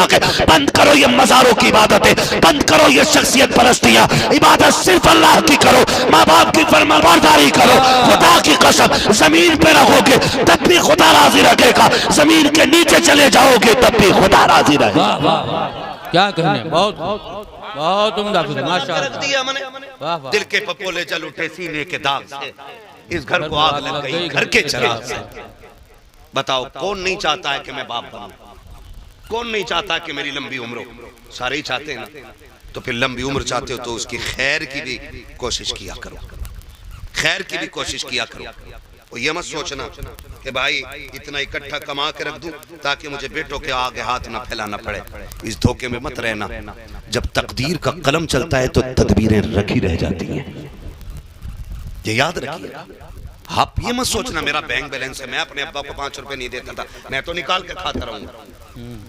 एक फोड़ा अल्लाह निकालेगा कमर में, तेरा पूरा बैंक बैलेंस खाली, और फिर तुझे उसी मकाम पे लाके रखेगा जहां तेरा बाप था। बच नहीं पाओगे यार। ये बुजुर्गाने दीन बैठे हुए, अल्लाह सलामत रखे, अल्लाह इनकी जूतियों का सदका अता करे। हाँ, जो चंद गुनाह ऐसे हैं जिनकी सजा अल्लाह ने दुनिया में भी रखी है और आखिरत में भी रखी है, उन्हीं में से एक जुर्म ये है माँ बाप की नाफरमानी करना, जी जिसकी सजा दुनिया में भी है आखिरत में भी, और उसकी सजा आखिरत में भी है। और मैं तो नौजवानों से कहना चाहता हूं, खुदा की कसम माँ बाप की खिदमत करने लग जाओ। बड़े बड़े बिजनेस फेल हैं इसके आगे। जब उनकी झोलियां फैलती हैं ना तो अल्लाह फिर नस्लों के रिस्क का इंतजाम फरमा दिया। वाह वाह वाह वाह वाह वाह, क्या कहने, नस्ल के रिस्क का इंतजाम फरमा दिया करता है। माँ बाप कितनी बड़ी दौलत है। और बंदा ना 10 रुपए की दवा दिला के कहता जाओ बैठो, अभी तो दिलवा के लाया था तुम्हारी दवा। ये मैं सफेद वाले बुजुर्गों से कह रहा हूँ, ये बैठे हैं और भी आपकी महफिल में होंगे सफेद बाल हैं। खुदा की कसम खा के बताओ कौन है जिसे माँ प्यारी नहीं है, कौन है जिसे बाप प्यारा नहीं है। आज है तो नौजवानों हम कदर नहीं करते हैं, तो उसकी आवाज़ हमें बुरी लगती है तो हम उससे लड़ जाया करते हैं, तो उसकी आवाज़ पे हम गुस्सा करते हैं, तो कहते हैं जी कोई बात नहीं है तो उसको देखने के लिए तैयार नहीं है। जिस दिन ये चले गए ना उस दिन तड़पते रह जाओगे, पूरी दौलत लेके फिरोगे, हाथ में कोई तुम्हें माँ बाप जैसी दौलत दोबारा नहीं दे सकता है, कोई नहीं दे सकता है। आज है तो कहता तुम्हारे खर्चे उठाऊं कि अपनी औलाद का खर्चा उठाऊं, तुम्हारे खर्चे उठाऊं कि बच्चों के खर्चे उठाऊं। आज अगर 10 रुपए कमा के लाते हो, 5 रुपए की चीज बच्चों के लिए लेके आते हो, तुम माँ बाप से छुपा के लाया करते हो, तुम नहीं जानते हो जब तुम माँ बाप से छुपा के लाते हो तुम्हें माँ बाप की वो कुर्बानियां कैसे भूल जाया करती हैं। मुझे बताओ तो सही, कल ये कि बाप जब मजदूरी करता था, अभी कुछ दिन पहले की बात थी, मजदूरी करने के लिए कुछ लोग गए, यानी गोश्त खरीदने के लिए गए, तो भगवा आतंकवादियों ने आकर के उन पे हमला किया। बच गई जान, किस्मत अच्छी थी, वरना मारने में कसर नहीं रखी थी। बहाने बना करके मुसलमानों को मारा जा रहा है। लेकिन सिर्फ इतना समझाना चाहता हूँ, वो जो किसी दंगाई के हथकंडे चढ़े थे वो भी बाप था, वो किसी का भाई भी था, वो रिश्तेदार किसी के रिश्ते निभाने के लिए आए थे। तुम्हें क्या लगता है यूं ही हम पल गए हैं, ऐसे ही जवानी आ गई है, ऐसे ही हम 6 फीट के हो गए हैं, ऐसी कितनी सोबतें हमारे बाप ने उठाई है, तब जाकर के हमें जवानी की दहलीज पे कदम रखने का मौका मिला है। कितने लोगों की गालियां बाप ने खाई है, तब जाकर के हमारे जेब पे कलम आया है। कितने लोगों के ताने बाप ने सके हैं, तब जाकर के हमें ये वकार मिला है, हमें ये मकाम मिला है। आज इस मनसब पे बैठने के बाद अगर हम बाप को मुंह ना लगाएं तो हमसे बड़ा बदबख्त कौन हो सकता है।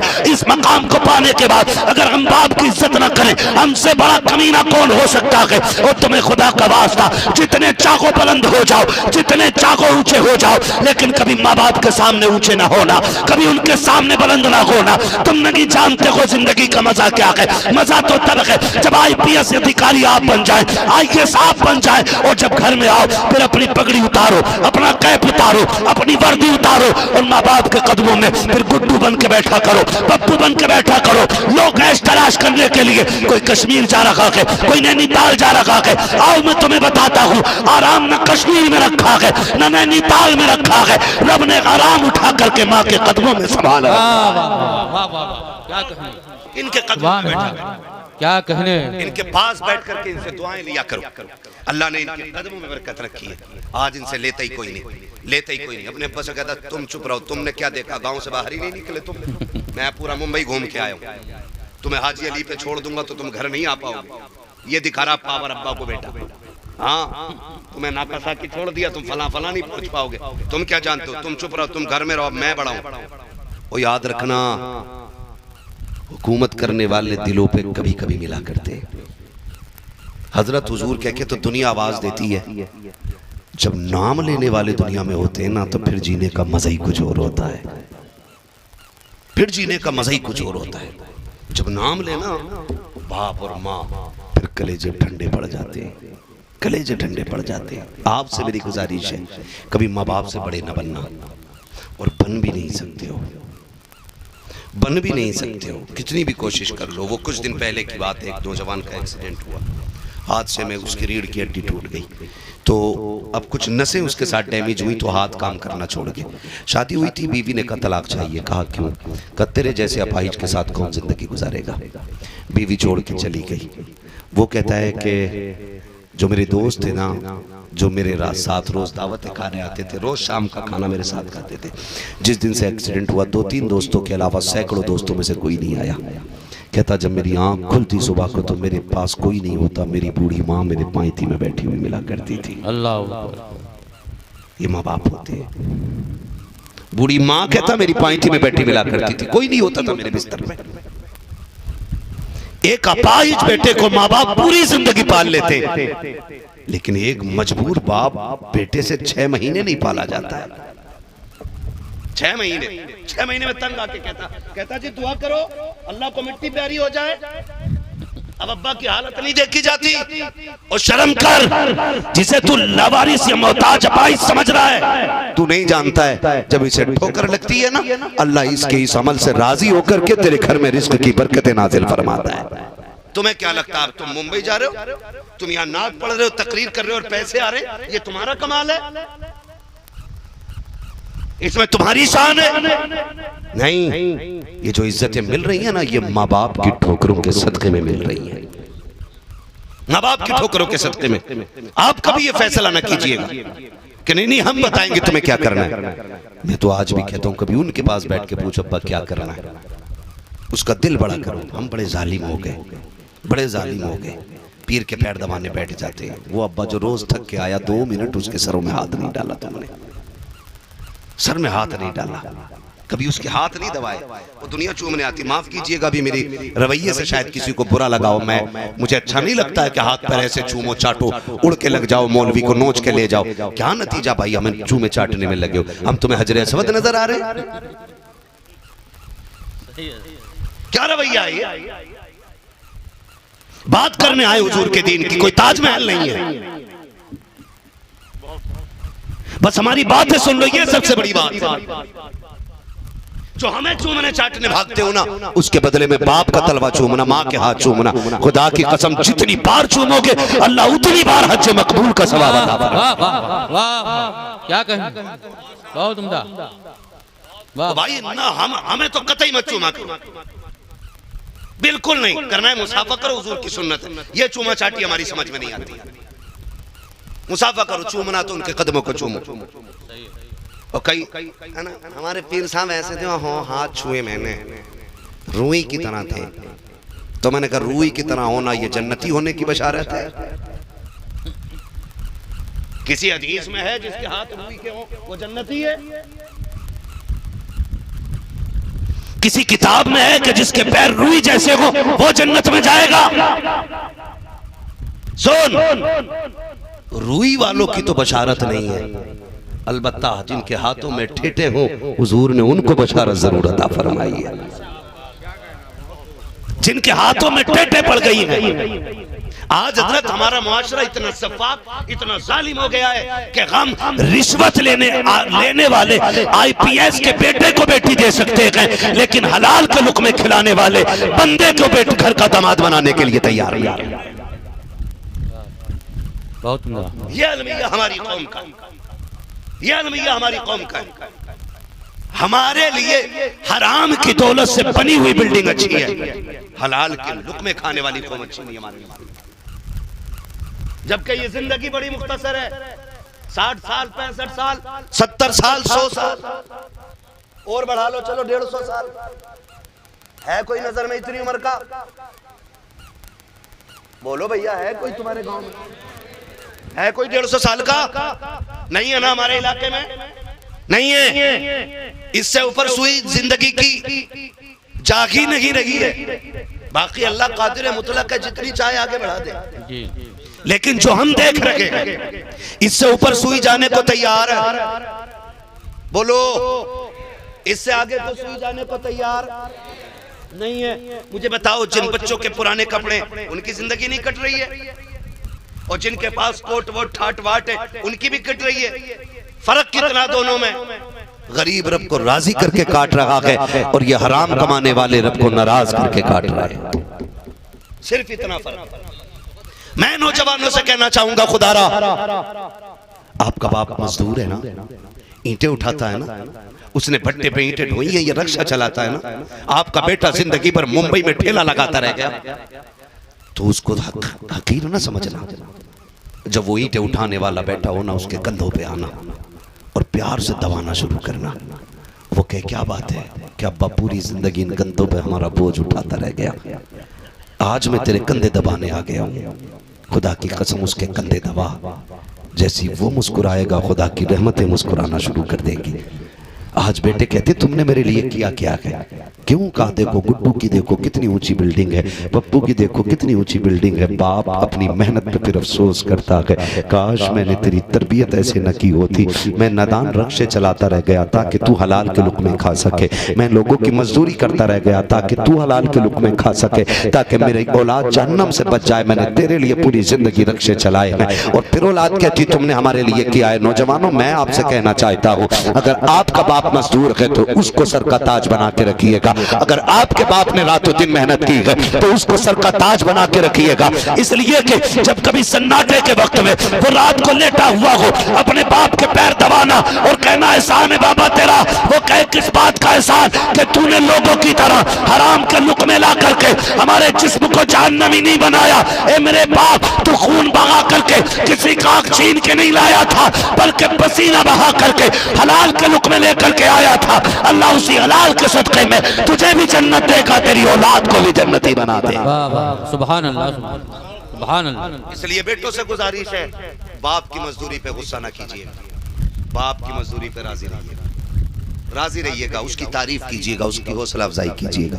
कभी उसे तोलने की कोशिश मत करना। क्या कमाया आपका तुमने 60 साल में ये छप्पर, और देखो मैंने 6 महीने में कितनी ऊंची बिल्डिंग बनवा दी। सोन भाई, तू अगर रोज क्विंटलों सोना भी पैदा करता है ना, तो तू अपने बाप के उस एहसान का बदला नहीं दे सकता है जो तुझे उन्होंने सांसें दे के तेरे ऊपर किया है। इसलिए नौजवानों से मेरी गुजारिश है, बाप की इज्जत करें, बाप की कदर करें। बाप बड़ी चीज है। घर में आते हो ना, एक तेज आवाज हमें आती है, सभी के साथ होगा, नौजवान बैठे सारे नौजवान सुन रहे हैं ना मेरी बात समझ में आ रही है ना सबके? जो समझ रहे जरा कह दें या रसूल अल्लाह। वक्त मुकम्मल हो चुका हो चला है, 1 बजने को है। बस मैं चंद बातें आपसे कह के मैं बात समेटने लग गया हूँ। हाँ, तूफान नूह लाने से आखिर क्या फायदा, एक अश्क ही बहुत है अगर कुछ असर करे। आज मैं सिर्फ बाप पे बात कर रहा हूँ, इंशाअल्लाह कभी फिर आऊंगा तो माँ के हवाले से बात कर जाऊंगा, और फिर आप मुझे बुलाइएगा तो फिर कभी बहन के हवाले से बात होगी। मैं एक एक रिश्ते पे इंशाअल्लाह कभी बात करूंगा। मैं चाहता हूँ आज के बाद हर बाप का एहतराम बंदे करने लग जाए, उसके एहसान को समझे, उसको माने। मैं आपसे बस यही कहना चाहता हूँ। तो जो लोग समझ रहे जरा कह दें या रसूल अल्लाह। नौजवान मेरी बात सुन लें, कितने लोग जन्नत में जाना चाहते हैं? या अल्लाह जिन्होंने हाथ उठाए सबको महबूब के सदक़े में जन्नती बना दे। हाँ, अच्छी दुआ है। महबूब फरमाते हैं जब भी हाथ उठा करें अल्लाह से जन्नत मांगा करो, इसलिए कि जब बंदा 3 मरतबा कहता अल्लाह जन्नत दे जन्नत दे जन्नत दे, जन्नत खुद कहती है मालिक मुझे इसके नसीब में लिख दे। हाँ, ये जरी ना रहिएगा कि जन्नत तो पक्की है ही, मौलवी तीजा करवा देगा। याद रखना, तीजे में भी कम डंडी नहीं मारते लोग। मस्जिद में बैठ भाई, थोड़ा सा घुमा दो यार, थोड़ा सा घुमा दो। मस्जिद में बैठते यूं चने लेके और ऐसे डाले जा रहा और कह रहा कितने आलू हुए। मुर्दा भी सोचता होगा कि इन ठगों के बीच में चने पड़वाए जा रहे हैं मेरे। यहाँ आदत इंसाफ करने तैयार नहीं। तीजे की फाता में मस्जिद में लोग इसलिए आ जाते हैं कि हमारे अब्बा की फाता में आया था। धोखे में न रहियो, ये ईमानदारी से पढ़ के जाएंगे।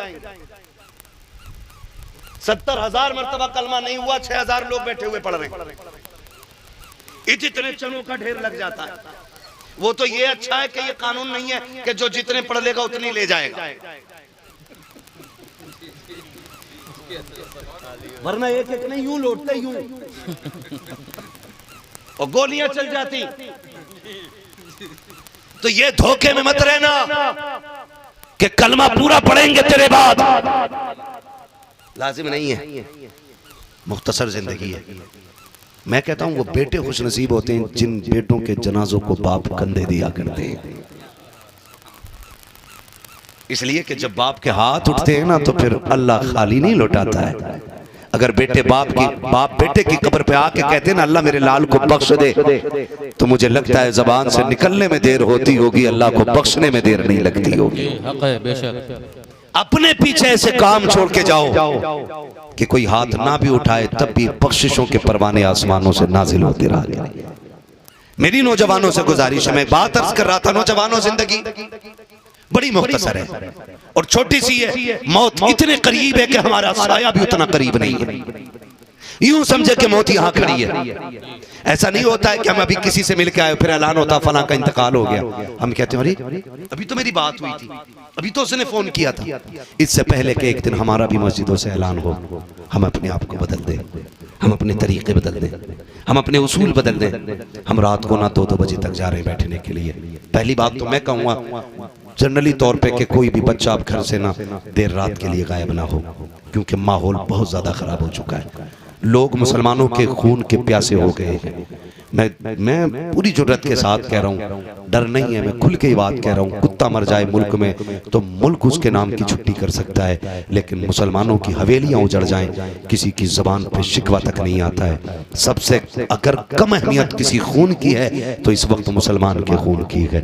अगर सबसे कम वैल्यू किसी की रह गई है तो मुसलमान की रह गई है। आपसे मैं कहना चाहूँगा नौजवानों, सोच समझ के घर से निकला करो। ये जो सफ़ेद बालों वाले बाप होते हैं ना, ये बिला वजह गुस्सा नहीं होते हैं, इनकी नाराजगी वजह होती है। ये जो कहते हैं रात को देर से ना आया करो, तुम ये कह देते हो कि तुम होते कौन हो रोकने वाले, तुम होते कौन हो टोकने वाले? तुम्हें क्या मतलब है टांग टूटेगी मेरी टूटेगी, चोट लगेगी मुझे लगेगी। अच्छा तू इतना बड़ा दादा हो गया, अपने बाप से कह रहा चोट लगेगी तो मुझे लगेगी। इन्हें क्या मतलब है? तो सुन मतलब कितना बड़ा है। अगर कोई शख्स अपने आंगन में दरख्त लगाता है तो उसको ईंटों से घेर के रखता है, लकड़ियों से बाड़ा बना देता है ताकि कोई बकरी बकरा आकर के उसके पत्ते ना खा सके, उसकी टहनी ना तोड़ सके।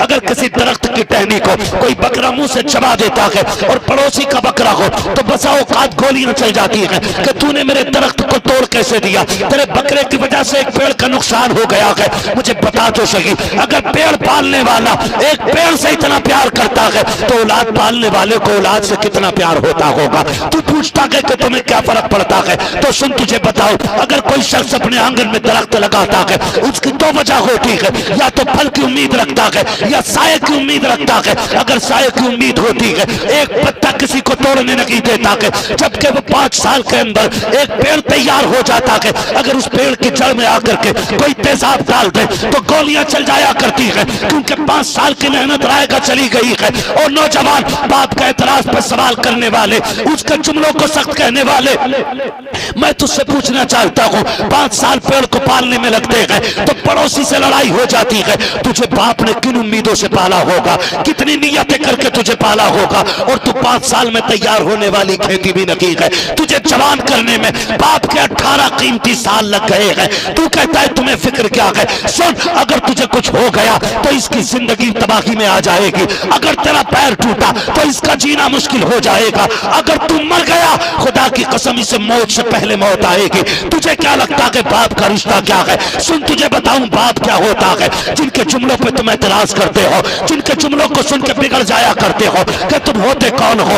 आज तक तारीख के किसी सफे पे लिखा दिखा दो कि किसी बेटे ने बाप का जनाजा उठाया हो तो उसकी कमर झुक गई हो। कोई तहरीर नहीं मिलती है, कोई जुमला नहीं मिलता है, एक बंदा ये नहीं कहता कि इसने जब से बाप का जनाजा उठाया है इसकी कमर टूट गई है। ऐसे 1000 ज़बानें सुना दूं तुम्हें। दुनिया कहती है जब से बेटे का जनाजा उठाया है बाप की कमर टूट गई है। पूछना चाहता है कि तेरे बाप से तेरा रिश्ता क्या है? खुदा की कसम, अगर तेरे दिल के अंदर छेद हो जाए और कोई दिल ना दे तो बाप अपना दिल लेके जाके कहता है डॉक्टर मेरा दिल निकाल ले, मैं रहूं या ना रहूं, मेरे बेटे को सांसें मिल जानी चाहिए, ये जिंदा रहना चाहिए। तू पूछता कि तुम्हारा रिश्ता क्या है? तो सुन, जब तुझे मतलब के लिए यूज करते हैं तो वो दुनिया वाले कहलाते हैं, और जो तेरे मतलब के लिए खुद को मिटा देता है उसी साथ को आज दुनिया बाप के नाम से जाना।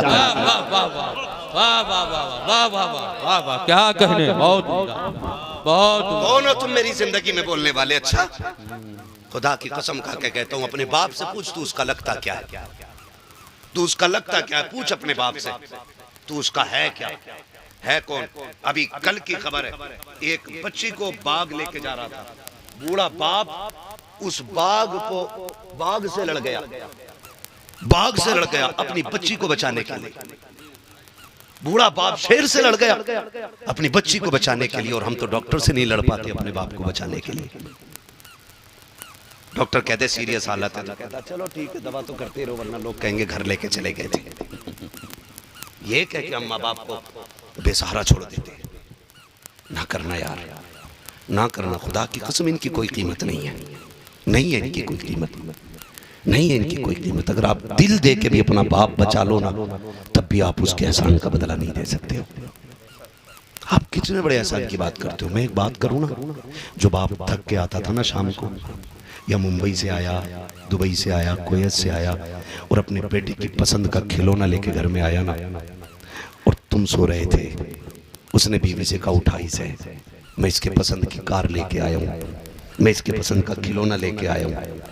और जब तुझे नींद में माँ ने उठाया और बाप ने तेरी गोद में वो खिलौना रखा, और जो तेरे चेहरे की मुस्कुराहट देखी थी बाप ने, वो जितना उस मुस्कुराहट को देख के खुश हुआ था ना, खुदा की कसम तू उसके उस एहसास का पूरी जिंदगी गुलामी करके भी हक अदा नहीं कर सकता है। हो क्या, कहाँ खड़े हो, कहाँ खड़े हो? मैं चैलेंज के साथ कहता हूँ, हम बहुत छोटे थे, हम सब मदरसे में पढ़े बड़े, हमारे खर्चे हमारे बाप ने उठाए, आज हम सोने में नहा क्यों ना जाएं? एक एक बाल पे माँ बाप का एहसान है, एक एक बाल पे। क्या बात करते हो आप यार, कि तुम होते कौन बोलने वाले, तुम होते कौन बोलने वाले?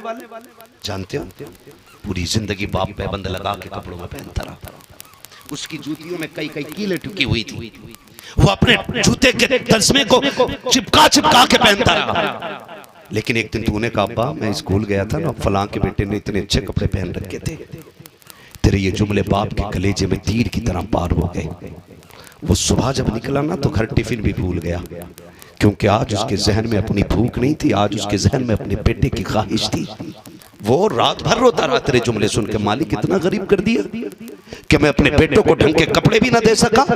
सुबह उठा दीवानगी में टिफिन भी भूल गया, घर से चला गया। अचानक माँ की नजर पड़ गई, हाय तेरे बाबा टिफिन भूल गए। कोई बात नहीं अम्मा, कोई बात नहीं, भूल गए भूलने, तूने तो ये कह के वक्त टाल दिया।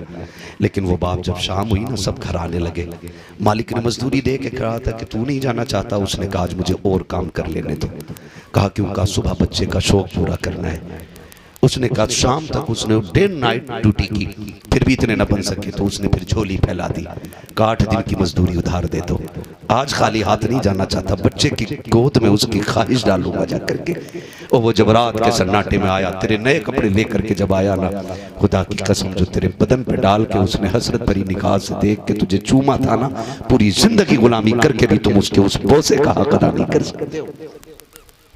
आज हमारे पास गाड़ियां, आज गाड़ियां हैं और बाप बोझ है हमारे ऊपर, बाप बोझ है। एक एक बंदा याद करे, हम छोटे थे, अच्छे खासे 8 साल के हो गए थे, हमने कहा किधर का बाजार का, मैं भी जाऊंगा।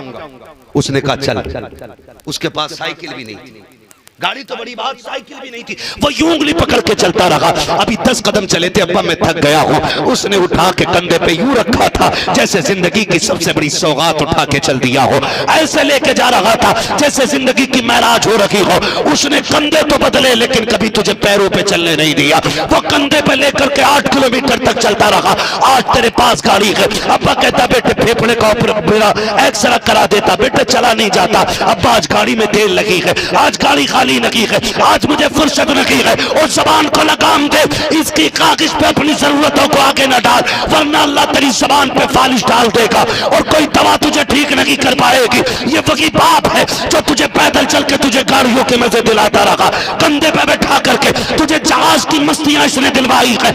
आज तुम्हें खुदा का वास्ता है, अगर बाप है तो कदर कर लो। खुदा की कसम कल दौलत होगी, बाप नहीं होगा तो रोने के सिवा कुछ नहीं पाओगे। तुम्हें गाड़ियां मिल जाएंगी, बंगले मिल जाएंगे, लेकिन इस्तेमाल करने वाला बाप नहीं होगा तो अमीर होके भी कंगाल नजर आओगे, पैसे वाले होके भी आप भिखारी नजर आओगे। सबसे अमीर वो नहीं होता है जिसके पास सोना ज्यादा होता है, अमीर वो होता है जिसके सर पे माँ बाप का साया हुआ करता है। क्या कहने, सुभान अल्लाह। करो इनकी, इनसे कहते हो तुमने हमारे लिए किया क्या, तुम कौन होते हो हमसे पूछने वाले। सुन बस आखिरी बात, रात को आते हो वहां पे आप कहते कहां था अब तक, कहता मुंह बंद रखो, मुंह बंद रखो। डांट क्यों रहा है भाई, क्यों इस लहजे में बात कर रहा है बाप से। कहा मेरी मर्जी है, मेरे अपने यार दोस्त हैं, मैं उनके साथ जिंदगी नहीं गुजार सकता। सुन भाई, अगर यार दोस्तों पे ज्यादा घमंड है ना तो मैं तुझे बता दूं, जब दुनिया तेरे पीछे पड़ जाएगी ना और सारे रास्ते बंद हो जाएंगे, फिर तू मदद के लिए दोस्तों की तरफ जाएगा और दोस्त जब ये देखेंगे कि इसका साथ देने में हम भी फंस जाएंगे, तो वो जो तेरे साथ जीने मरने की कसमें खाते थे ना, वो मुंह फेर लेते, मुंह फेर लेते। धोखे में मत रहना, मेरा पक्का यार है, बचपन का यार है। मैंने बड़े बड़े यार देखे, बड़े बड़े यार देखे इतनी सी कम उम्र के अंदर। जमाने को बहुत बदलते हुए देखा है हमने। जिस दिन मुसीबत में आएगा ना और मदद करते वक्त दोस्त सोचेगा कि मैं फंस सकता हूं इसकी मदद करने में, वो भी तुझे पहचानने से इनकार कर लेगा। और जब वो इनकार करेगा, सारे रास्ते बंद होंगे ना, फिर तू पलट के ना रोता हुआ बाप की चौखट पे जाएगा। बाप अगर कमर टूट गई है, पैर काम नहीं कर रहे, बिस्तर पे पड़ा होगा और तू कुछ भी ना कहेगा ना, मुंह लटका के बैठ जाएगा। बाप बाप होता है, तेरा चेहरा देख के कहेगा क्या बात है बेटे, क्या बात है। फिर तू रोएगा और तू दुख बयान करेगा ना, तो बिस्तर पे पड़ा बाप उठ के कहेगा दुख क्यों उठा रहा है, अभी तेरा बाप जिंदा है। वो बिस्तर पे पड़ा बाप तुझे कहेगा अभी मैं जिंदा हूं, घबराने की जरूरत नहीं है बेटे, अभी दुनिया से लड़ जाऊंगा मैं। जिन दोस्तों के लिए माँ बाप छोड़ देते हो तुम, दस्तरखान लगा, माँ ने कहा बेटे खाना खाने, बड़े बुरे कहते हैं ना बगैर खाए घर से नहीं जाना चाहिए। माँ ने दस्तरखान लगा दिया, अभी बैठे ही थे कि अचानक मैसेज आ गया, ओ मेरा गोलू यार गेट पे खड़ा है, दस्तरखान छोड़ा भाग लिए। माँ आवाज देती रह गई, अब्बा पूछता रह गया कहाँ जा रहा है, कहाँ जा रहा है, कुछ नहीं बस अभी आ रहा हूँ, ये कह के तुम निकल गए। तुम 1 बजे तक दोस्तों के साथ मंडी मार्केट घूमते रहे, तुमने फ्राई भी खाई, बिरयानियां भी खाई, शौक उड़ाए, मच्छेदार चीजें खाते रहे, लेकिन तुम्हें पता है तुम्हारा दस्तरखान पे रखा हुआ खाना माँ इसी तरह देखती रही जिस तरह से लगाया था। वो बार बार दरवाजे को देखने आती थी, अभी बेटा नहीं आया है, बेटा नहीं आया है। माँ बाप कहते कि हम बाद में खाएंगे, पहले बच्चों को खिलाएंगे। जब तू आधी रात में पेट भर के यारों के साथ खा के आया, बूढ़ी माँ ने कुछ भी नहीं खाया था, बाप भी फाके से लेटा हुआ था, आंख लग गई उनकी, बुढ़ापा था, तूने दरवाजा बजाया, अंदर से आवाज आने की बजाय कुछ देरी हो गई, तू फिर तो आग बबूला हो गया। बूढ़े माँ ने उठ करके जैसे मुश्किल से जाके दरवाजा खोला, फिर तूने आग बरसाना शुरू कर दी, नौकर हूं तुम्हारा, कब तक तुमने इंतजार कराया, आवाज नहीं आती है, कैसे सोते हो। खुदा का वास्ता तुम कभी माँ के देर से उठने पे गुस्सा ना करना, उनके देर से आने पे गुस्सा ना करना, वो हाकिम है तेरे नौकर नहीं है, उनके साथ कभी सख्त कलामी ना करना। वो दरवाजा खोल देते हैं ये बड़ी बात है, ये अलग बात है देर से खोलेंगे जल्दी खोलें, दरवाजा खोल दे यही बड़ी बात है। उनके देर से उठने पे गुस्सा ना करना। आए तूने गुस्सा दिखा दिया, का क्या कर रहे थे, गुस्से करते करते घर में दाखिल हुआ, माँ ने कहा लाल रोटी तो खा ले, तूने कहा नहीं खानी है मुझे रोटी, मुझे अपने तो हाथ का खाना ना खिलाओ। ये कह के जब तुमने माँ को ताने दिए, माँ शाम से भूखी बैठी थी, तेरे आगे का खाना उठा के ऐसे रख दिया, पूरा बाप ऐसी बिस्तर पे लेटा रह गया। तूने कहा खबरदार मेरी जिंदगी में बात करने की इजाजत नहीं है। तो सुनो जवान, आज अल्लाह की इज्जत की कसम खा के कहता हूँ, आज तुझे जिसके लहजे बुरे लगते हैं, जिसकी आवाज से तुझे नफरत है, रातों को आने के बाद जिसके टोकने से तुझे घिन आती है, याद रखना जिस दिन ये सफेद कफन में लिपट के चले जाएंगे, जिस दिन 4 लोग इन्हें कंधे पे लेके चले गए, फिर रात को 2 बजे आना या 3 बजे आना, कोई फर्क पूरी हवेली पे किसी पे पड़ने वाला नहीं है। ना कोई तुझसे रोटी को पूछने वाला होगा, ना कोई तेरे लिए दस्तरखान पे इंतजार करेगा। आज ये कह तो तेरी रोटी की फिक्र करते हैं, आज ये कह तो तेरे खाने की फिक्र करते हैं। जिस दिन ये सफेद कफन में लिपट के चले जाएंगे, फिर किसी को दस्तरखान पे तेरा इंतजार नहीं होगा, फिर किसी को तेरी राहों में बैठने का वक्त देने का कोई मौका नहीं मिलेगा। फिर तू रात के सन्नाटे में आएगा, तू चारों तरफ निगाह दौड़ाएगा, तुझे बाप की चारपाई तो नजर आएगी, लेकिन लेटने वाला बाबा नहीं होगा। दीवार से लगी एक लाठी भी दिखाई देगी, लेकिन पकड़ने वाला बूढ़ा बाप नहीं होगा। फिर गौर से देखेगा, एक बिस्तर सिमटा हुआ रखा है, ये वही बिस्तर है जिस पे खुदा की रहमतें उतरा करती थी। तू चाहेगा कि इस बिस्तर से फिर से कोई आवाज आए, लेकिन बिस्तर हमेशा हमें उसके लिए खामोश हो चुका होगा। फिर तू परेशान होगा, तेरे कान तलाश करेंगे, काश फिर से वो करज वाली आवाज उठे, कोई मुझसे रात का हिसाब ले, कोई मेरा कान पकड़ के कहे अब तक कहां था। खुदा की कसम खा के कहता हूं, तेरे कान तरस जाएंगे, लेकिन ये आवाज दोबारा नहीं सुनाई जाएगी। और तुम्हें खुदा का वास्ता अपने माँ बाप से सख्त लहजे में बात ना करना, इनसे गुस्सा ना करना, इनकी आवाज को जहमत नहीं खुदा की रहमत समझा करो। इसलिए कि जब तक ये आवाज आती है सिर्फ आवाज नहीं बल्कि अर्श से रिस्कों के फैसले भी उतारे जाया करते हैं। वाह वाह, क्या कहने। अल्लाह सलामत रखे। इसलिए मेरे अजीज सारे नौजवानों से गुजारिश, आज के बाद कभी बाप के सामने ऊंची आवाज में बात नहीं करेंगे इंशाअल्लाह। वादा करते हैं इंशाअल्लाह। कहीं ऐसा तो नहीं है मौलवी का पसीना रायगा जाए। मैंने इतनी मेहनत इसलिए नहीं की कि तुम सुभान अल्लाह कहो, तुम नारे लगाओ। मैं इन चीजों का वैसे भी कायल नहीं। मैं तो चाहता हूँ बात 10 मिनट हो लेकिन दिल पे उतर जानी चाहिए। अगर जलसे में आने के बाद एक बंदा भी नहीं बदला तो फिर जलसों की जरूरत नहीं है। इतना जिक्र तो मस्जिद में भी होता रहेगा। इन महफिलों में आने के बाद दिल बदलने की कोशिश करो, दिल बदलने की कोशिश करो, दिल बदलने की कोशिश करो। जानते हो नबुव्वत का दरवाजा बंद है, भी विलायत का दरवाजा बंद नहीं है।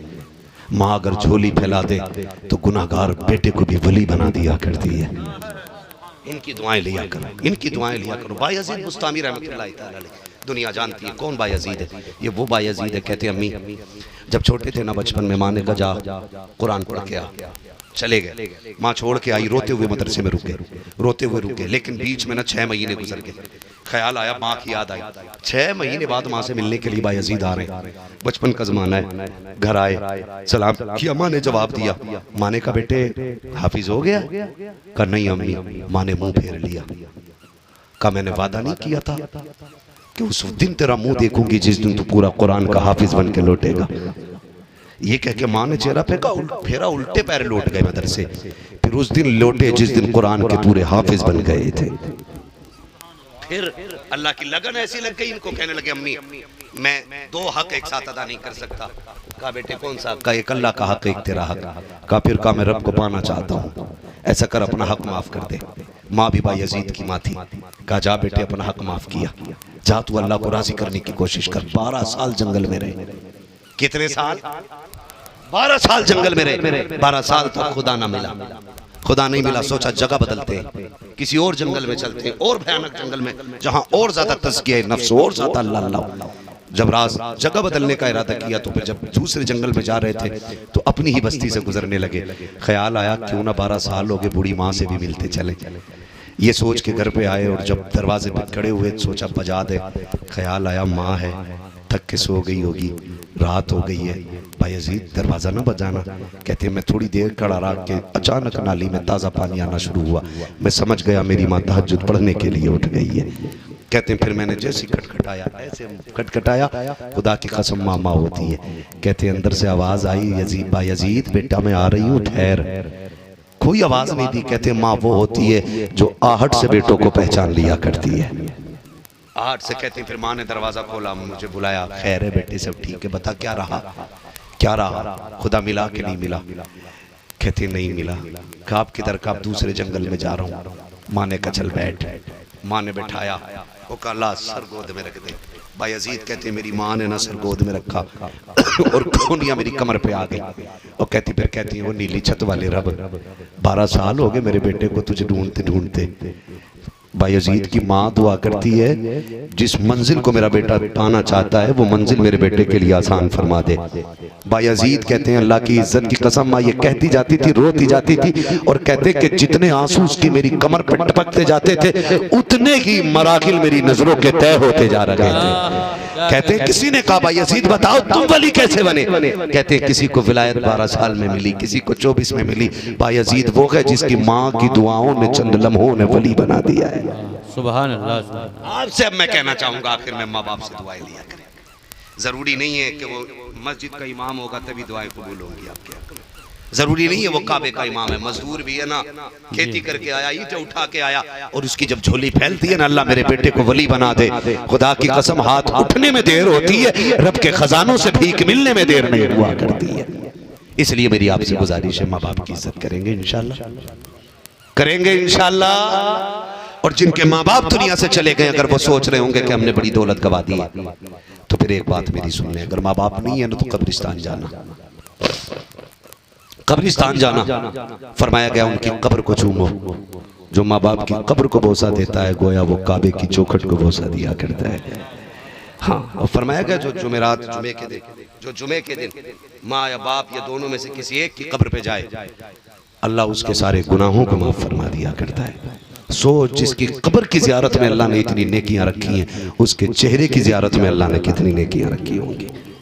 तो सुबह उठ के मुस्कुरा के एक बार बाप को देखना है, कोशिश करनी है हमें राजी रखना है इनको किसी भी हाल में। मैं एक किताब पढ़ रहा था उस दिन, एक अजीब रिवायत निगाहों के सामने से गुजरी। महबूब अलैहिस्सलाम ने फरमाया क़यामत में बड़े से बड़ा गुनाह लेके आ जाना, साथ में माँ बाप की फर्माबरदारी लेके आना, अल्लाह बंदे को जहन्नम में दाखिल नहीं करेगा उसके गुनाहों की वजह से, बल्कि माँ बाप की फर्माबरदारी की वजह से अल्लाह उसको जन्नत में दाखिल फरमाएगा। उसके आगे था कि बड़े से बड़ी नेकी लेके आ जाना, सारे नवाफिल फराइज वाजिबात सब लेके आना, और माँ बाप की नाफरमानी लेके आ गए ना तो तुम्हारी नेकियों की वजह से अल्लाह तुम्हें जन्नत में नहीं दाखिल करेगा, बल्कि माँ बाप की नाफरमानी की वजह से तुम्हें जहन्नम में दाखिल करेगा। इतनी बड़ी चीज है माँ बाप की फर्माबरदारी। उम्मीद करता हूँ इंशाअल्लाह आइंदा हर बंदा माँ बाप की फर्माबरदारी करेगा।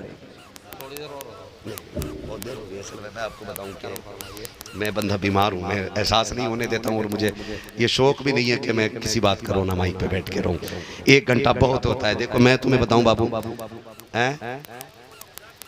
शजरा सुना थे, इतनी अच्छी महफिल खुदा करे कि मैं समझता हूँ कि ये बरकतें मुस्तफ़ा के बेटे के कदमों की है कि एक एक बंदा शुरू से बैठ के हुजूर की बातें सुन रहा है, और इंशाअल्लाह उम्मीद की जाती है कि इन बातों का असर सिर्फ जलसे तक नहीं घर तक रहेगा। इंशाअल्लाह रहेगा ना, इंशाअल्लाह भाई सारे नौजवान वादा करते हैं इंशाअल्लाह। हाँ, तो हमारे ऑपरेटर साहब कहाँ गए हमारे भाई, बहुत अच्छा साउंड इनका बोलता है। मैं कहता हूँ जलसे जब भी कराया करो इन्हीं को बुलाया करो। कई बार इतना चूरन वाला माइक लगा देते हैं लोग कि मौलवी फेफड़े खो देता उसमें। रात भी इतना शानदार माइक था, इन्हीं का ही था रात भी ना। हाँ, अब थोड़ा सा जरा इसको इको दे दें, बच्चे कह रहे हैं हुजूर का शजरा पढ़ दिया जाए, और थोड़ी आवाज बढ़ा दो ताकि मेहनत कम लगे। हज़रत जितनी तकरीर में मेहनत लगती है उतनी शजरे में लग जाती है, ठीक है ना। मुझे पसीना आ रहा है, मेहनत आपकी भी लगी है। मैं कुछ लोगों को देख रहा हूँ उनके माथे पे पसीना, मोहब्बतों का शुक्रिया, और ये मेरी वजह से नहीं है, ये हुजूर की मोहब्बत में बैठने की वजह से सब कुछ है। वरना मेरे जैसे तो कितने जिंदगी खत्म हुई और कलम सूख गए, तेरे औसाफ का एक बाप भी पूरा ना हुआ। कितने आएंगे चले जाएंगे, और क़यामत तक हुजूर का दीन और हुजूर की बातें बाकी रहेंगी। हमारे जैसों के आने जाने से कोई फर्क नहीं पड़ने वाला है। अल्लाह आपको सलामत रख के मुझे हुजूर का शजरा पढ़ना है। अब जिसने शुरू से अब तक मेहनत नहीं की, अब वो आखिर में मेहनत कर दे, जरा बोल दे सुभान अल्लाह। क्या बात है, सलामत रहे। हाँ, अल्लाह सलामत रखे। इतनी अच्छी महफिल लग गई है। कारी निसार साहब माशाल्लाह, अल्लाह आपको और आपकी इस पूरी महफिल को, और हमारे इमाम साहब के किधर, हाँ माशाल्लाह, ये इतने बुजुर्ग माशाल्लाह हैं कि इनकी सफ़ेदी की अगर बात करें, फरमाया गया जब बंदे के बाल सफ़ेद हो जाते हैं तो अल्लाह उस बंदे से खुद हया फरमाया करता है। इमाम बड़ा अच्छा ढूंढ के रखा है आपने माशाल्लाह, खुदा सलामत रखे। ये मत देखना कि यार ये देर से उठ के आते हैं कमजोर हैं, नहीं नहीं नहीं, जितना बुजुर्ग बंदा उतना अच्छा लगता है। हाँ, और याद रखिएगा, मैं तो समझता हूँ कि सफेद बाल हो जाना ये रब का बहुत बड़ा इनाम होता है बंदों पे। सफेद बाल, एक मुहद्दिस का विसाल हुआ और पूछा गया क्या हुआ, कब बख्शे गए, का किस बुनियाद पे, का और तो कुछ नहीं मालूम, जब मैं इंतकाल करके गया रब की बारगाह में हाजिरी हुई, रब ने फरमाया क्या करता था, मैंने कहा तेरे महबूब की हदीसें बयान करता था। तो रब ने फरमाया कौन सी हदीस बयान की, एक हदीस कोई सुना, तो कहते मैं चूंकि सफेद बाल थे मेरे, मैंने मतलब की हदीस बयान की। मैंने कहा मालिक तेरे महबूब ने फरमाया जब किसी के बाल सफेद हो जाते तो अल्लाह उस बंदे से हया फरमाता, फिर उसे अजाब नहीं देता है। तो कहते हैं जब मैंने ये हदीस पढ़ी तो अल्लाह ने फरमाया जा मैंने तुझे बिना हिसाब के जन्नत अता फरमा दी है। तो ये बुजुर्ग लोग हमारे अल्लाह ने सलामत रखे, और इनकी सरपरस्ती में ऐसी महफिलें सजा करती है माशाल्लाह। जो दबंग लोग होते हैं ना, हड़बड़ वाले लोग, नात में भी ड्रामे, तमाशे, जलसों में भी, हुआ महफिलों की रौनक के खत्म, मतलब ही खत्म, जलसों का खत्म होता जा रहा है। बस थोड़ी से कूद लिया, मजा आ गया, इसका कोई नतीजा नहीं। मजा तो तब है जब लोग पूछे रात जलसे में थे, सादात इकराम भी थे, हुजूर के दीन के नौकर भी बैठे थे, क्या बदलाव आया। तो कम से कम इतना तो सुबह को कह सके कि हम जलसे से पहले माँ बाप के नाफरमान थे, जब से पलट के आए हैं माँ बाप के फरमा बरदार बन के पलटे हैं। हाँ माशाअल्लाह, सारे इलाका ये खूबसूरती है। और एक जरूरी बात हजरत ने फरमा ली, जिसका मैं लायक या अहल था वो मैं कर चुका हूँ। हाँ, गुफ्तगू हो गई और जलसा बहुत अच्छे वक्त से शुरू होकर अच्छे वक्त मुकम्मल हो रहा है, ये भी बड़ा जरूरी है। तकरीर लंबी ना कराया करो, पता चले कि मजदूरी करने वाला भी सुबह को सो रहा और फजर पढ़ने वाला भी सो रहा है। इतनी लंबी तकरीरें भी नहीं होनी चाहिए। जलसा ऐसे वक्त में खत्म करो कि मजदूरी करने वाला सुबह को हलाल रोजी ला के बच्चों को शाम को खिला सके और सोने वाला उठ के फजर की नमाज पढ़ सके। ऐसे टाइम से जलसे अच्छे लगते हैं। यही वजह ये वो हल्लड़ जो जलसों में हो गया और ये 3-3 बजे तक के जलसे हो गए। हमारे जलसों में पढ़े लिखे लोगों ने आना बंद कर दिया क्योंकि हमारी टाइमिंग की कोई दुरुस्त नहीं। अपने जलसों को बामकसद कीजिए और टाइम से खत्म कीजिए। मैं मुबारकबाद पेश करता हूं कमेटी के नौजवानों को और हजरत को भी, तमाम उलमाए अहले सुन्नत को कि इनकी सरपरस्ती में और सरकार की सदारत में कि ये महफिल इतनी कामयाब वक्त से मुकम्मल हो रही है। इंशाअल्लाह फजर भी पढ़ी जाएगी और बच्चों के लिए हलाल रोजी भी कमाई जाएगी। ठीक है ना। मेरा बच्चा एक भाई मुझसे कह रहा है हुजूर का शजरा पढ़ना है, और ये बच्चा खुदा की कसम कुर्बान जाऊं मैं इस बच्चे की मोहब्बत पे, ये बिना किसी लालच के शुरू से अब तक बैठा हुआ है। हाँ, बिना किसी लालच के। ऐसे बच्चे अल्लाह सलामत रखे। यकीनन ये अच्छे माँ बाप की परवरिश का नतीजा है कि बच्चे इतनी रात में भी जलसे में जाग रहे, वरना 1 किलो बिरयानी के लिए भी नहीं बैठता ये बच्चा, 100 रुपए के लिए भी नहीं बैठता। क्यों बैठा है? इससे पूछोगे क्यों बैठा, बच्चा कहेगा सुना के आप हर आशिक के घर तशरीफ लाते हैं, मेरे घर में भी हो जाए चरागा या रसूल अल्लाह। हुजूर ये आपका इश्क है, जहां बूढ़ों को जगा के रखा है उसने बच्चों को भी बैठा के रखा है।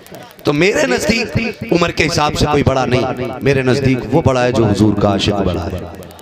ठीक है ना। तो अल्लाह इन बच्चों को, जवानों को, बूढ़ों को सलामत रखे। बस मैं हुजूर का शजरा पढ़ने लगा हूं, जरा बोल दे सुभान अल्लाह। पीछे वाले लोगों ने बहुत सुस्ती से काम किया और ये सोच रहे हमारा काम तो आगे वाले लोग कर रहे, हमें तो मौलवी देख ही नहीं रहा होगा। मौलवी देखे ना देखे, हुजूर देख रहे हैं, ये याद रखिएगा। हुजूर देख रहे हैं, मौलवी को दिखाई दो ना दो, मुस्तफा को सब दिखाई देता है। आला हजरत ने कहा और कोई गैब क्या तुमसे निहा हो वाला, जब ना खुदा की छुपा तुम पे करोड़ों दुरूद। ठीक है जी, अब जरा सारे बोल रहे सुभान अल्लाह। इतनी जोर से बोलो कि जितना पसीना मुझे आया उसका 1 ग्राम आपको आ जाए सुभान अल्लाह की वजह से। क्या बात है, सलामत रहे। अल्लाह करे ये आवाज हुजूर के गुंबद खजरा तक पहुंच जाए, है ना। मैं आपको बता दूं, जब मेरा हाथ का इशारा हो ना तो समझ जाना क्या करना है।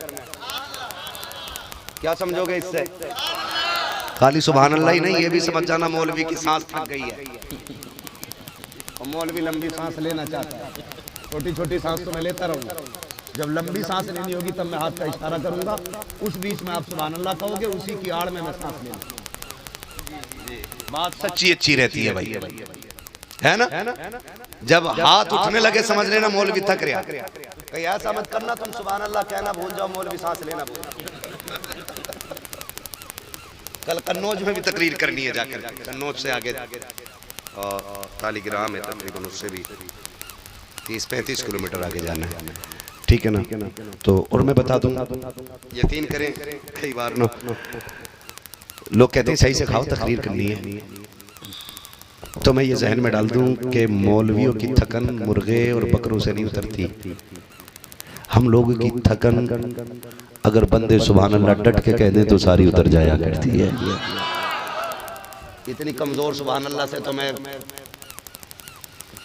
गोंडा तक भी मुश्किल से पहुंच पाऊंगा, इतनी कमजोरी से सुभान अल्लाह कहने। जरा बोलते सुभान अल्लाह और जोर से। कुछ लोग अब भी मुंह देख रहे हैं, अल्लाह ने मुंह खोलने की तौफीक अता फरमाए, वरना यहाँ नहीं तो कब्र में बहुत जल्दी खुलने वाला है। मर रब्बुका मा दीनुका मा कुंता तक़ुलु फी हक़्क़ि हाज़ा रजुल, फिर तो बोलोगे, यहाँ भी नहीं बोलोगे।